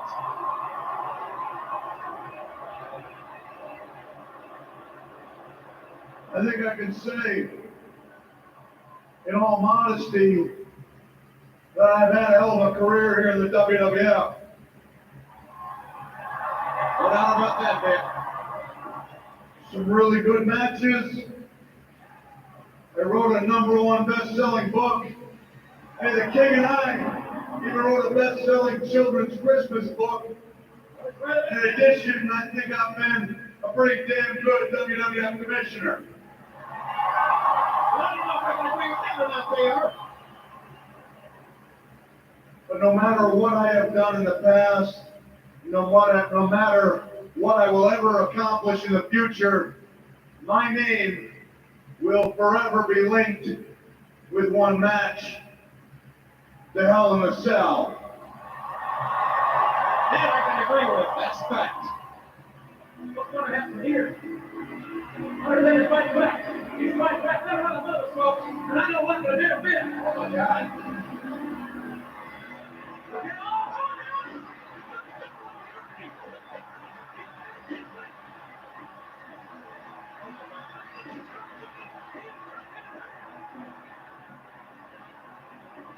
This is over. I cannot believe this is over right here.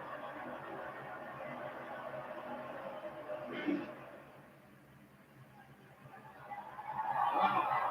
It's still unbelievable to see that I was helped out of the ring that night with some very, very real injuries. Dislocated jaw, 1.5 teeth knocked out of my mouth, 14 stitches underneath my lip, a dislocated shoulder, and a tooth jammed up my nose. Yeah, I was prepared that night when I stepped inside that cell, even when I got on top of this very cage, for a very long, difficult night, but nothing in my wildest dreams could have prepared me for the hell that I ended up going through. Let's take another look. Oh my God, Hunter, he's got the method. He's got the cruel intention for you. He's got a power up in the spine. I think that's what Captain Fitzsimmons of power drive. Oh God. Get it? Get it? Oh my goodness.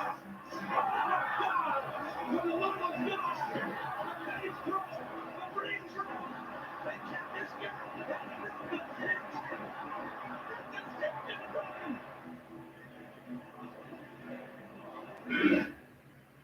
That Hell in a Cell last February ended my match, but it can be very well said, accurately said, that it was the first Hell in a Cell that began the end of my career. So with that knowledge in my head, and the knowledge of the very first Hell in a Cell, Shawn Michaels stepped inside that cell as the premier performer in the business, and his career was over 5 months later. You could say I've got the weight of the world on my shoulders, but all the men know this.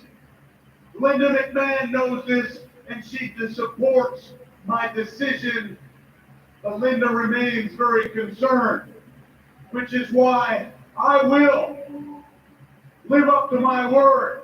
Should someone become seriously injured tonight, I will resign as WWF Commissioner. He made that statement there. He made that promise.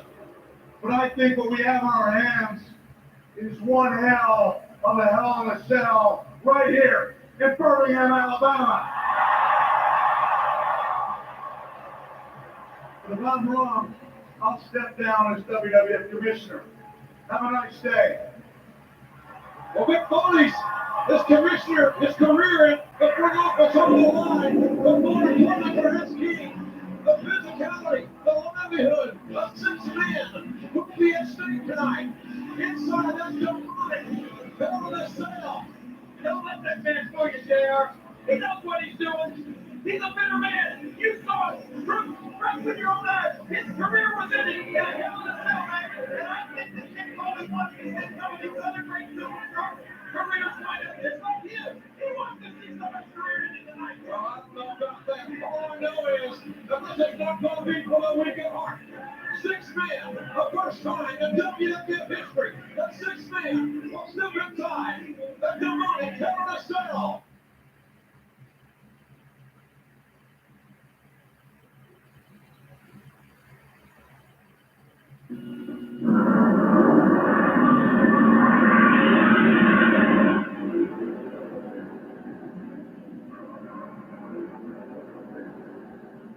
You sold out. It was your idea from the get-go, and me, I had absolutely nothing to do with it. One of the codes we live by is the boys never screw one of the boys. Come on, will you never put a piece of... My name is Roddy Piper, and I sold out. And if you want me to do this dog and pony cartoon baloney, I quit. There have been a couple guys who've been respectable in this business, and I consider you one of them. Until last night, you were faced with a decision, and as far as I'm concerned, you made the wrong decision. Enough! What's the point? Your heat's not with him, your heat's with the offense. Nobody knows better than I do what it's like to get screwed over by the offense. Well, what don't you understand? I did this for you. I know that you thought I had something to do with the Survivor Series 2 years ago. I tried to make it up to you last night. Don't take this out of me. I did it for you. Oh, you did it for me. My screw and Goldberg, you call that doing me a favor? You know what you can do with this belt? You can stick it right up your... I don't want this to be Canadian hero. You think you're a tough guy? How about tonight, you and Gilbert? Wait a minute. In the shadows, could it be? Come on! Did you get double team? Come on, pretty good trick to me. He hobbled in, but he is standing up to the back. Another miracle. Red Hart hammers him again. Close. There he goes. The referee goes down. And Goldberg goes down. And Scott Hall has a baseball bat in his hand. So does Ash. The winning Goldberg with the bat. Ash is hitting a ball there to Red Hart. Oh, there's a splitter going on here, guys. Johnny Piper's coming out. And the bell's down. Red Hart is won the world title. And now Jeff in. Oh, no. What is this all about? Get the letters of the NWO.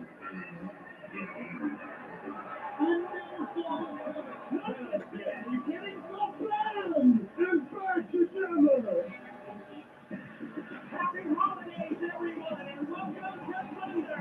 Tonight, join us for 2 exciting hours with the superstars of WCW, and if you can switch it, the NWO as well, right here on the Superstation PBS. You are looking at the Chicago Union Civic Center. We're in Salisbury on the eastern shore of Maryland, where this evening we will further prove that Thunder is special again. But today, Tony Schiavone and Scott Hudson with you, and there's no disputing the fact that the wrestling world was rocked on Monday Nitro with the shocking reformation of the New World Order. But maybe even more surprising is the fact that they brought their together again in the revelation that along with Jeffy Jarrett and the Outsiders have a nagging title is the WCW World Heavyweight Champion, Bret the Hitman Hart. We thought we would never hear it again. We would never feel those chill bumps. We would never have that sick feeling in the pit of our... And you hear the story of your life, Holy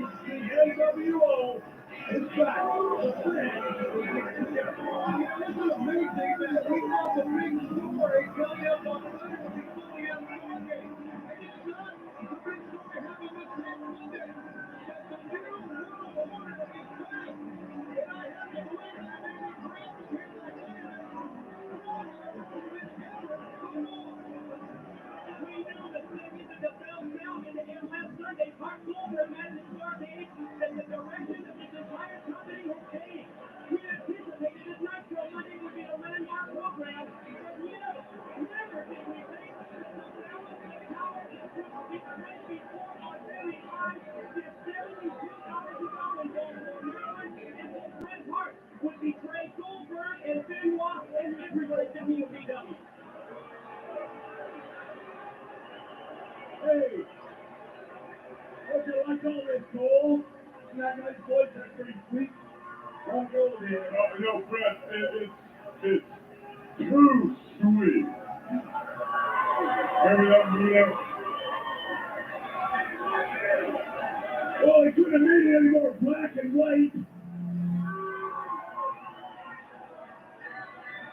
Well, we've been planning for over a whole month, and we planned ourselves a nice little masterpiece at your expense. You wrestling fans are such stupid idiots that you fell for the oldest trick in the book. Well, I mean, take a good look at yourself and have a good laugh. But you've been sucked in for a whole month. You know what? Let's see some of our magic moments from our little highlight reel. Enjoy this, our little masterpiece.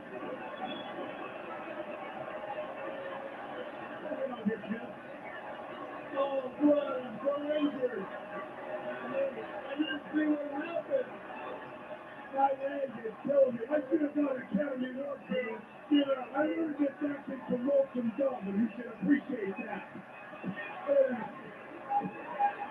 Fair square, as I'm concerned, Bill Goldberg is the United States heavyweight champion. You got tears in your eyes, heavy. You look pretty convincing to me. I don't care what you think. I don't want to win a title like that. That belt belongs to Bill Goldberg. Look at this one. If you fell for this one, you fell for the oldest one of them all. Look at this. Come on, you guys. Are you kidding me? Wait a second, Brad. You're from Canada. What are you doing? Wait a minute. Hey, Canada, eh? See, Brad, thanks for picking up our flag. Coming in the Starcade. Bill, you know what me, guys, wipe it. What's at stake?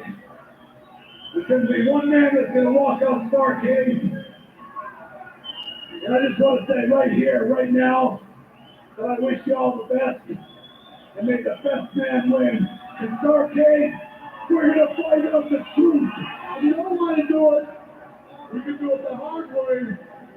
We can take them from you. What do you say? There we go. That's Fred Sanford. I'm not a doctor, but Fred, are you okay?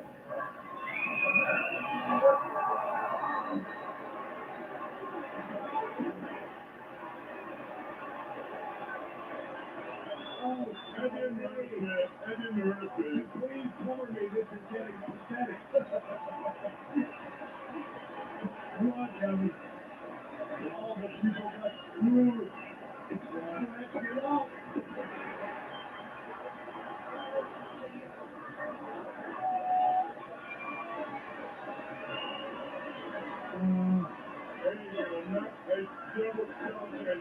Lock that monkey up. Oh, here's the elf job.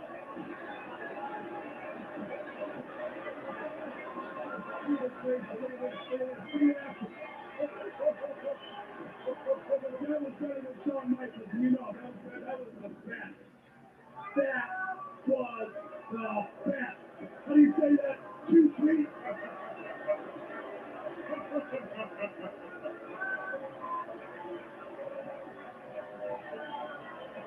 There it is, in black and white. And the thing that keeps people off, oh, can you say? I think so. It's the fact that we get it right under your nose. And Bill Goldberg, if you're back there, you know that we get it right in your face, and you can do whatever you want to do. Which ain't much. Which ain't much.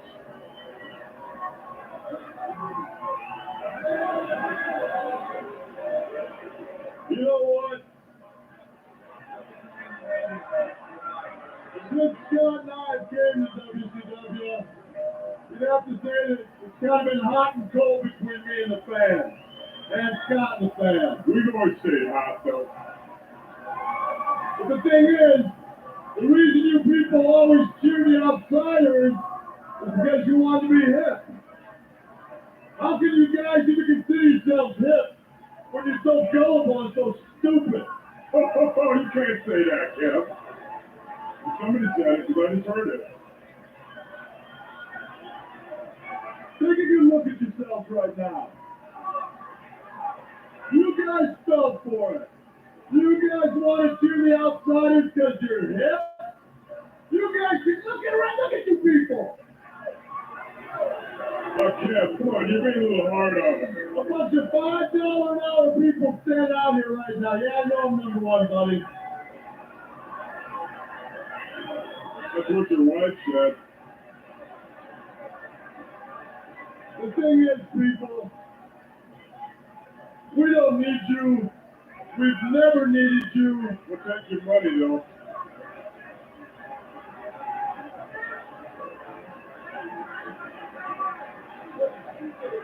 Hey, I told you I could milk some more out of it, and you didn't believe me.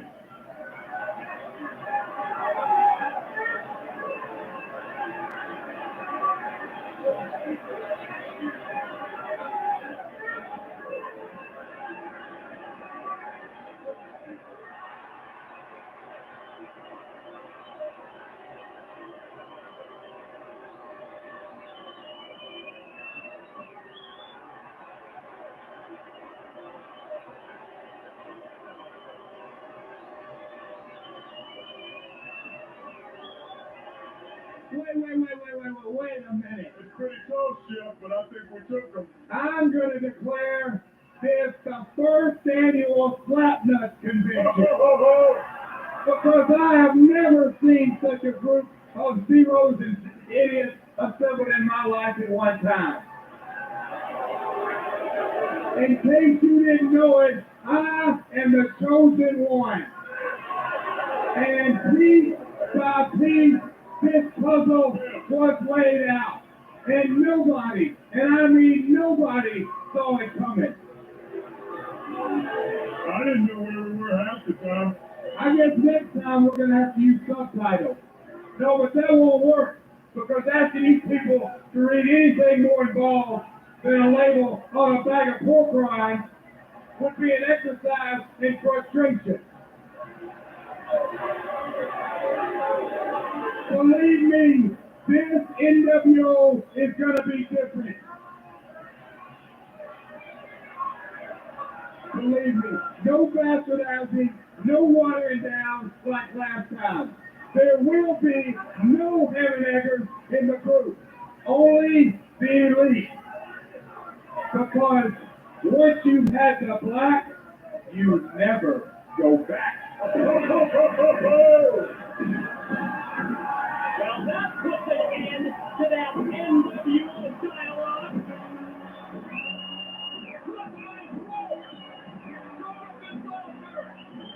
Because the fans are watching the scene. They're over.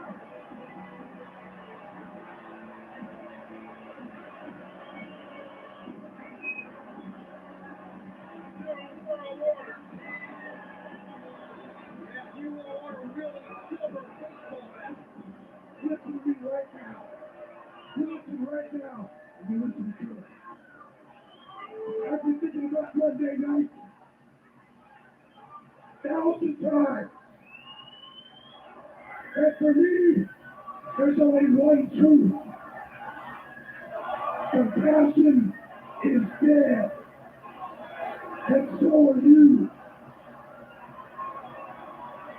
One by one, I'm going to rip your hearts out and shove it down your damn throat. And when I do, you keep that crap tonight. But you're not going to be who's next. It's going to be who's left.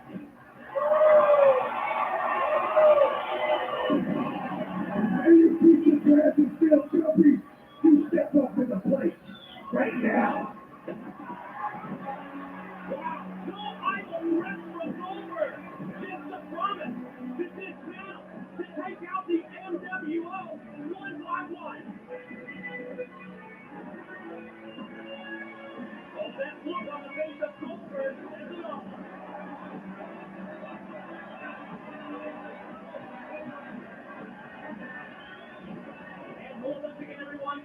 I'm Mike Benet, joined by Scott Hudson, and I never thought I'd say these words, but sitting in for Juventud Guerrera is Tony Schiavone. Scott Hudson, well, there's no question, the NWO is back. The NWO is in the house tonight, but the question is, will the house still be standing at the conclusion of this program? We just heard the words from Goldberg. He's going through them one at a time. He's going to rip their hearts out. This may be the NWO that only lasted 3 days. Goldberg has them in his crosshairs. That is not an enviable position. What a lineup we have in store for you tonight. The debut of PG-13 to take on the returning Varsity Club. Also, the Filthy Animals are back, and they will join Hacksaw Jim Duggan in a six-man tag against the Revolution. We will see Screamin' Norman Smiley defend the Hardcore title against Fit Finley. It'll be DDP, Diamond Dallas Page, to go one-on-one with the Law. We also have shocking video footage of David Flair and Daphne and Tony Schiavone in the main event, the WCW World Title at stake. Bret Hart to defend against Chris Benoit. Chris Benoit earned this title shot, if you'll recall, right after Mayhem and the triple threat match, the three-way dance.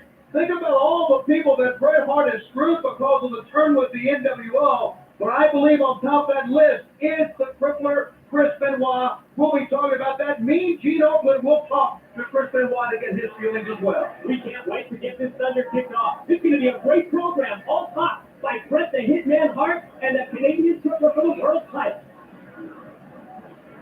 And there you see her. That's the Varsity Club, Leia Meow. She's stretching in preparation for her cheerleading duties. Yes, she'll be representing the Varsity Club, Leia Meow. She's next on Thunder.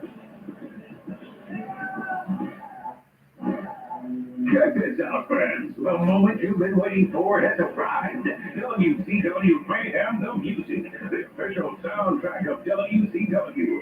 The hard-hitting compilation features exclusive tracks from Kid Rock, Whateverland, Roadrunner, Metallica, Slayer, plus your favorite wrestler themes. Sting, Goldberg, the Wolfpack, King Dog. It's WCW's Mayhem the Music. Available in stores everywhere. Shit, we'll be next.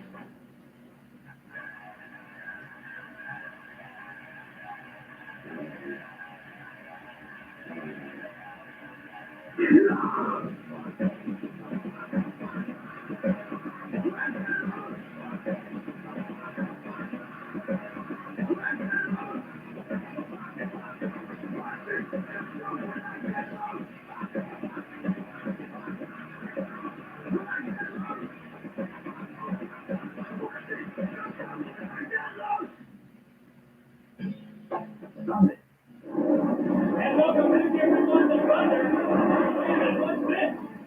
A couple of big guys on motorcycles arriving in the back of the arena. Those darkened visors are blocking our view. I'm unable to identify who that was. Let's send it back to Gene. Chris Benoit, at the November Mayhem pay-per-view, you earned the #1 contender spot for the WCW World title. Tonight, you're going to face Bret the Hitman Hart for that title. However, with the resurrection of the NWO under Bret Hart, this whole thing takes on a much more personal significance.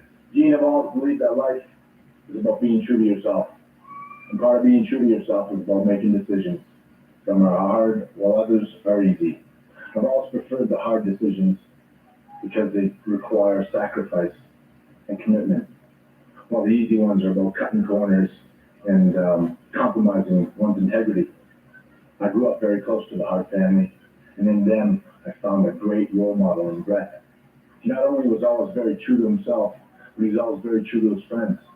He never compromised himself, and he always fought for what he believed in. Bret, I not only looked up to you and respected you, I loved you like a brother. That all ended in one day. Bret, I looked up to you, and you ripped my heart out. Tonight,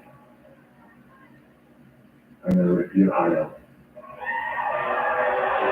Wow. I don't know about you guys, but just listening to the Canadian crippler Chris Benoit, I'm having flashbacks to Kansas City. And that classic matchup that we had on Nitro several months ago involving the Canadian crippler Chris Benoit and Bret Hart. That matchup in the memory of Bret Hart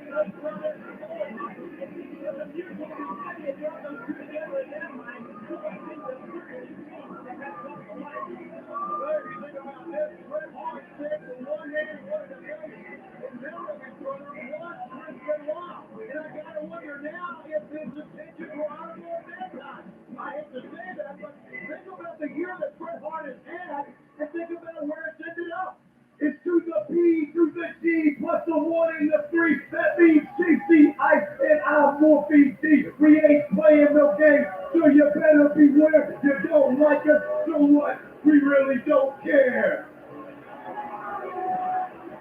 Oh, so this is where the big boys play, huh?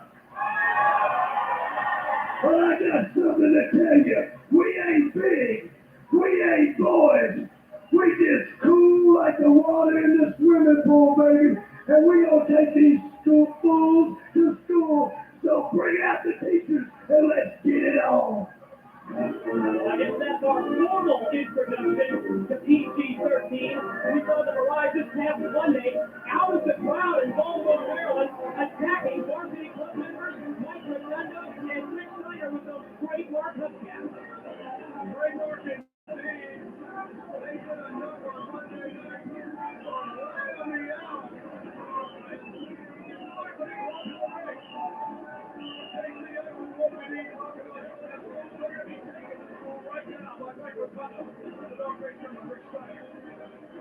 I know this is going to be difficult. Let's try and focus on the matchup at hand, and that's tough to do when playing the out and leading the game. Look at those pom-poms. Looking at those pom-poms. Their heads all working out here.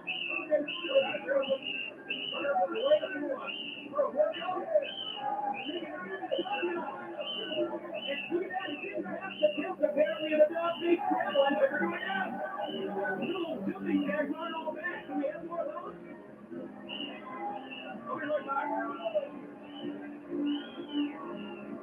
Well, this is a ritual that we saw almost a decade ago. Kevin Sullivan leading the charges from Syracuse University, Mike Rotundo from the University of Michigan. I lost my train of thought there, but I think I was going to say Rick Snyder, and from anywhere he wants to be, Leo Meow. And we are joined now here at the broadcast position by the leader of the varsity club, and Kevin Sullivan. And Kevin, I can think that you brought back the varsity club to World Championship Wrestling for one reason and one reason only, a tag team of this stature. My guess is that you have your sights set on the World Tag Team title, currently held by the Outsiders, Sam and Law. You were the last man in the floundering of life when you were flopping the wagon on this way. Do we have to bring that up again? Yeah, I'm going to You help him. Today, one thing that you are is a student of wrestling, and you're right. Let me ask you this, today. They haven't been together in 10 years. Would they be the top 5 of all times? But when you think background both here domestically as well as internationally in Japan, when you're talking about Rick Snyder and Mike Rotundo, I don't think there's any question that they would be at the top of all the tag team wrestlers that have ever competed. Exactly. You know what's different about these guys? What's that? They wouldn't get screwed like those did. They're too smart for the cause. Wow. Really? Yes, yeah. Say what you will, Goldberg. Second full year for competitors. These guys have been around the horn. They're better than Rick Snyder. Well, you know what else I'm going to say, Tim? I'm going to miss Roddy Piper. When he was time was selling out, time was gone, being in Roddy Piper's being wrestling. Sort of a rude introduction to PG-13 by the varsity club in this matchup. You were backstage. Did you see who those two guys were? Those two big men that arrived on those motorcycles? You haven't even made no location to see if they had back lives. I thought maybe you had a chance to get No, what do you want to ask them to take it off? Come on, man. Run around.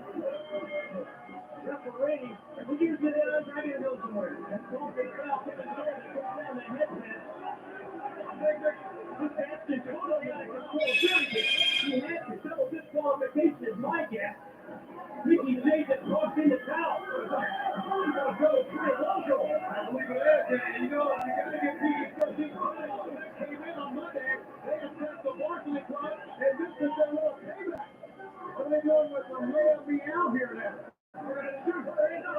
Rick Snyder's gonna win, right? Wow! Please. That's all dropping the elbow. Got a lot of authority on that one, but it doesn't take much. No, not at all. Oh, whooping. Double drop. Out of the ring. For JCI. And look at this now, laying me out, putting the lay and sealing it with a kiss. Beg your pardon. Oh! Look, he put the lay around his neck. I knew what you meant, Mike. Wow, the varsity club led by Kevin Sullivan and featuring the team of Steiner and Rotunda, sending a message to everyone here at World Championship Wrestling. One of the top teams in the world is Garcia. Well, the fighters, look at them. They're inside the arena. Who's under those helmets? Maybe we'll find out next. A picture is worth 1,000 words.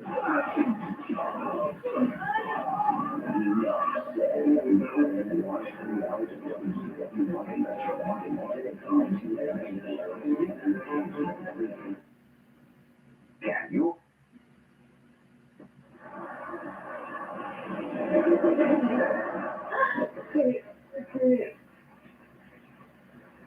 This isn't my order. That is not what I ordered. You see that sign?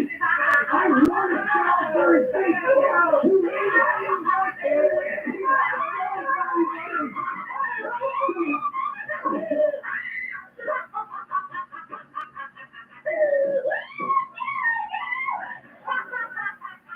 Kurt, look at this desk, the lights, the walls. I mean, Kurt, you understand, don't you?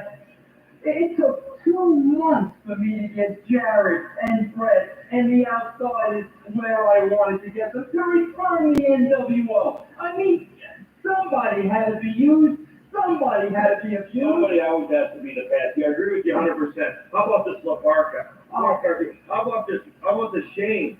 Is that the stupidest gimmick you've ever seen? And these other two big dudes. I mean, is that funny or what? You took advantage of those two guys. You had to do what I had to do, Kurt. It's all a cartoon. You took care of everything. You did things the right way. no!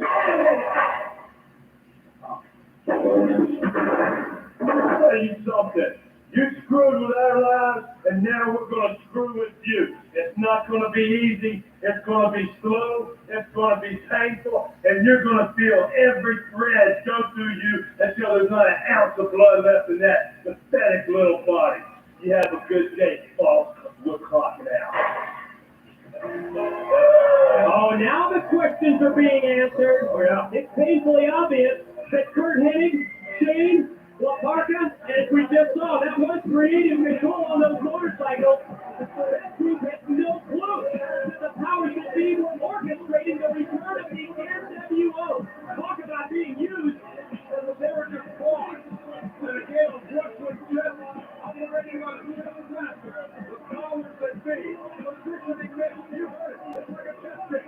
Positioning men on that chessboard, right where you want them, and check the face. There's no question about that, guys. And even though they are rumbling and what went down with the return of the NWO, I'm going to wonder, the remainder of this program, Goldberg is here. He is somewhere lying in wait. He promised to take out the NWO one by one. But you know, it's 4-on-1, and I can only wonder what's going to happen in this program to the NWO. It could very well be as short as Mclaren of the New World Order. Talk about returns.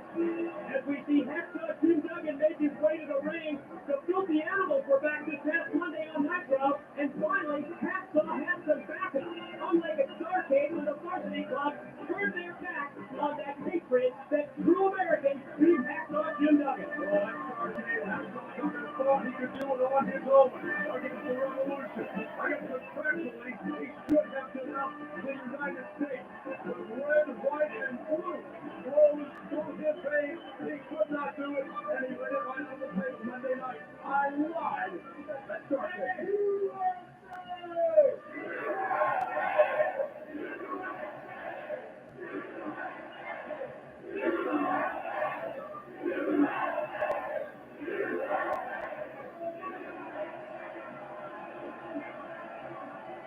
Hey, you talk about coming back.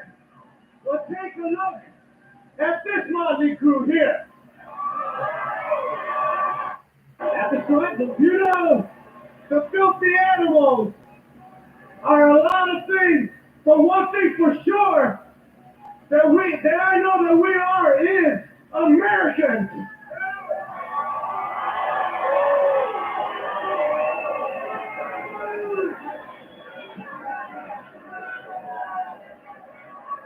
can't hear that. I can't hear you. You know, revolution, that brings me to you. You know, I gotta give you credit. You managed to put down the filthy animals, but you made one small mistake. You didn't kill us off. You left us laying by the roadside, waiting and hoping for the vultures to finish us off. Well, you know what? When they landed, we knocked them on their ass, just like we're gonna knock you on yours. Tell them, Billy.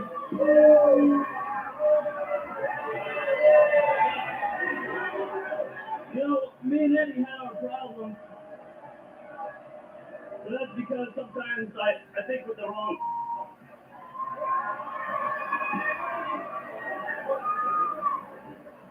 The revolution. We put our differences aside, and we all share one common goal. And that's to get up in you and beat you. No standards and practices, either. The filthy animals are going to get up in you and beat you like a couple of...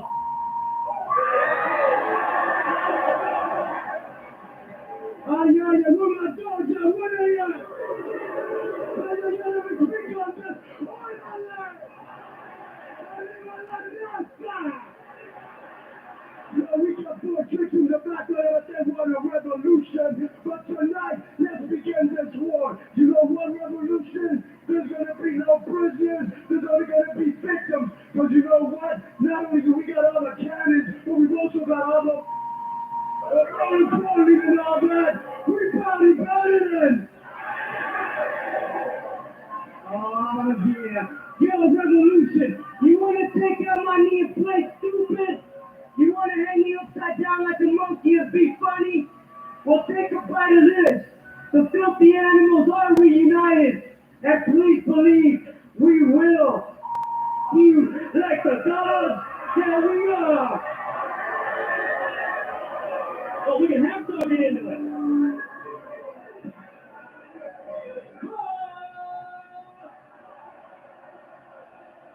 What is he going to have to say? USA!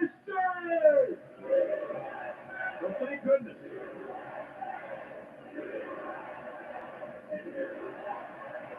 Okay, folks, okay. We don't want to take up too much television time. USA. But you know, I'm not going to use that salty language like these boys do. Thank goodness.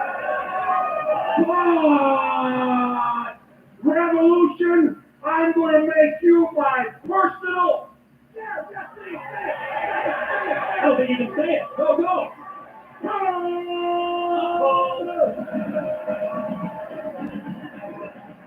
I can't believe it. The Centuries have to keep an eye out for next month's new nugget now. And I think that the animals in Hacksaw are about to be countered by shady devils in the revolution. That's up, bleak guy. I think he's pointing his finger. Hey, Salisbury! You give us the honor, the dignity, and the respect by getting your butts off the chair, standing up, putting your hand over your heart, and pledging your allegiance to the flag of the revolution! Give me a break. USA!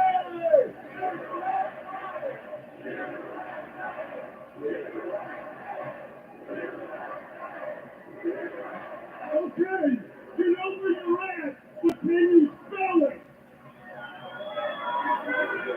Filthy animals! How many times are we going to have to put you in the hospital before you realize you're outclassed?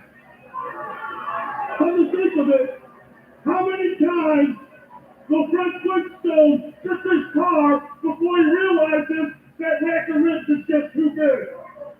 Where's he coming from? That's a great point. From the Cartoon Network, I do believe. All promotions, you know. Synergy. Hacksaw! Jim Duggan!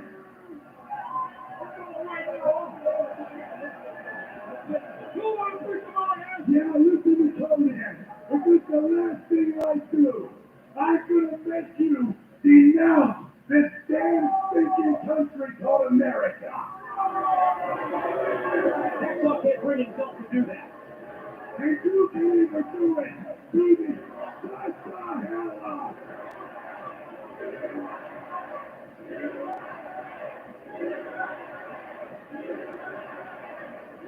You can either denounce it to all of these morons, or you can do it in my ear, tough guy, as I'm snapping that pencil neck of yours. Now, filthy animal, as far as your little asses are concerned, you're nothing more but a bunch of pathetic lowlifes like the rest of these Americans.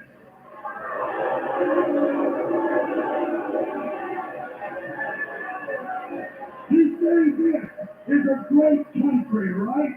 Right? It's a great country, right?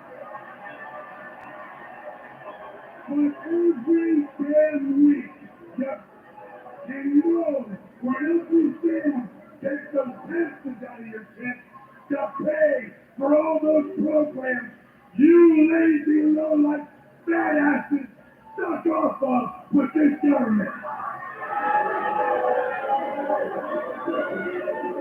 Yeah, this is a great country, not stupid animals.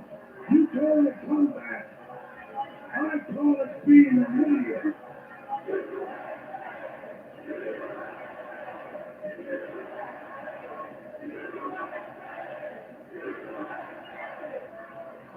What I am is a franchise. You sit down and listen. Animals, tonight we end the comeback.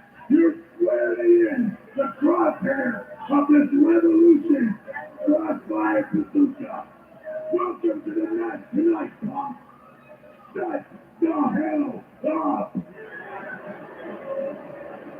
The filthy animals are back, and the war with the revolution is about to begin. You know, Kurt, I'm a fair guy, I'm a nice guy, and now all of a sudden everybody wants to get physical with me. I can't understand it, Kurt, but I can't have it. So I tell you what I'm going to do. Tonight, you and Jeff, you need to take out creative control. You, I can't worry about him anymore. You got it? Yeah, I have no problem with that. Good, Kurt, listen, if you need me, I'm going in my car where it's safe. I'll be in the white limo if you need me, all right, Kurt, please? We're still on a buddy system. Buddy system, man. Thanks. How about that? The powers that be, they avoided a dismantling of their office this past Monday on Nitro by a crazed Roddy Piper. And now they're taking refuge in the safety of their private limo. That is not a safe place. That powers that be headquarters. The PCB HQ, if you will. He's going to head to the limo, and I don't believe it. I hate to be like he is, but it's a pretty smart thing to do. Wouldn't you say? I mean, we'll get out of that office. No doubt about it. And here comes that badass from the Ultimate Fight, Tank Abbott. How about Tank Abbott this past Monday on Nitro? What a cheap shot that was when Jerry Flynn was handcuffed and Tank Abbott took a shot at him. You're taking the advantage that he can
And I can tell you, he's going to be looking, and we're going to be watching.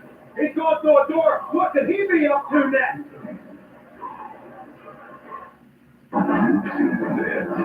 Now, see this. This curvaceous 16-month calendar captures the Nitro girls like you've never seen them before. An exotic location, seductive setting, and sexy swimwear. The Nitro girls will make your wildest fantasies come true. Jump into the millennium with a Nitro Girls Swimsuit 2000 calendar for just $15. Call 1-800-WCW-8661.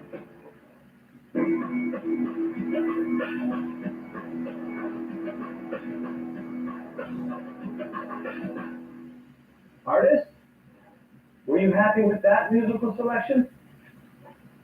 Artist, we have another problem here. I've been going over the lyrics to your upcoming album, and quite honestly, they don't make any sense. Perhaps we... How dare you say that to the artist? Who are you to question his true message? The artist's lyrics are more than just words. They're an emotion, an enigma you obviously can't comprehend.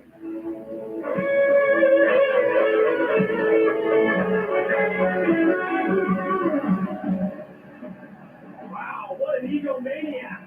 What a prima donna! The artist formerly known as Chris Lancaster is only the man of few words because he said he paid for you to speak in for it. I don't want to talk about it, I don't want to like I want to hear from the artist. What an egotistical practice for more here, but he's an artist. This man is not. He's a screamer. He's a hard worker. And this is what went down this past Monday on Nitro. Very unique tag team of Smiley and Ming battling Chris Champions, Ryan Knox, including the men through the Commodore, and there you see the pin card, Ryan Knox, pinning Scream and Norman. But of course, that was in a tag team match. Scream and Norman Smiley remains the WCW Hardcore Champion, but look out, because look who's in the role of the challenger tonight on Thunder, Chris Finley. I guess we could say that Thunder is one of the hardest hitting programs ever on PBS. Look at it. We get Goldberg talking about the building somewhere looking for the NWO. We don't know what's going to happen here tonight. We just don't know when and what. We just saw Big Devil obliterate LaMorgan, and now we got a hardcore title match. Is Roman looking for something? Yeah, he's looking for the exit. You're not going to find it in that dumpster. But I found it.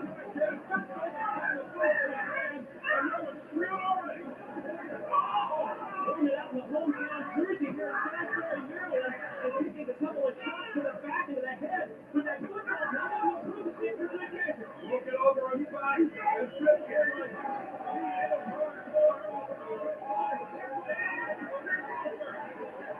You saw this Monday on Nitro, when they were all over the building in Baltimore, and it's the same thing with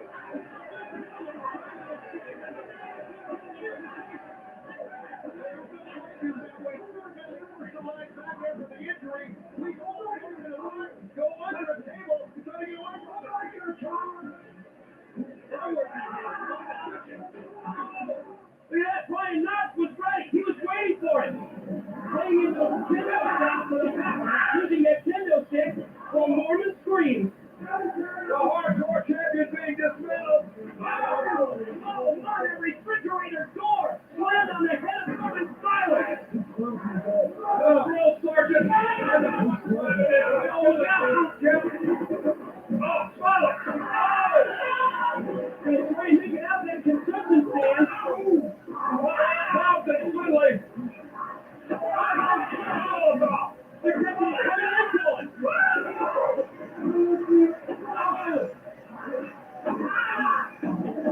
You're not kidding, this has been a hard-hitting program. Hardcore Untitled Chapter and football that really just one hair away. Oh no!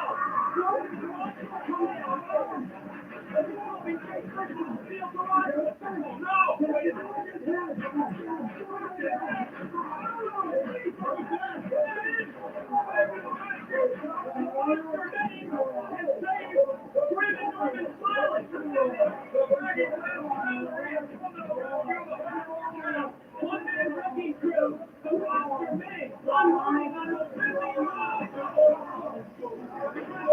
trash can.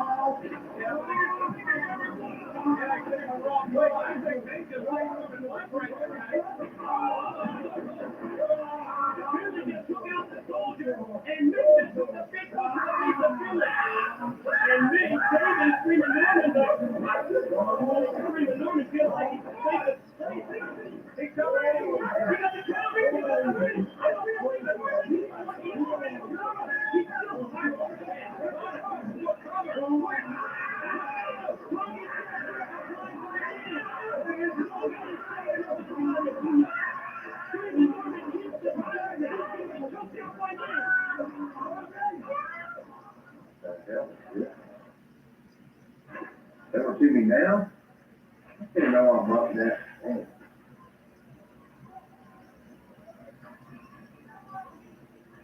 What the hell do you want? Jared, before I zap your neck, I want you to do me a favor. I want you to deliver a message to Bret Hart. You tell Bret Hart that tonight the massacre begins. First, the outsiders. Then, when you least expect it, it's coming right back on the spot. Then when Bret Hart stands alone, I'm gonna grab him, and I'm gonna rip out his heart, and I'm gonna eat. You got that? Now you deliver that message.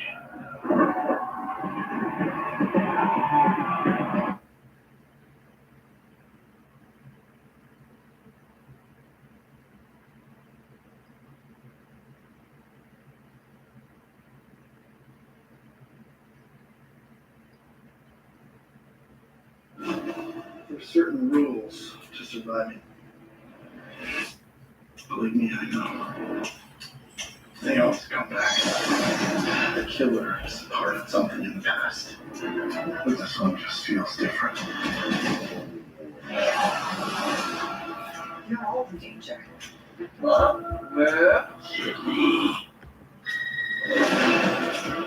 I've seen this from you before.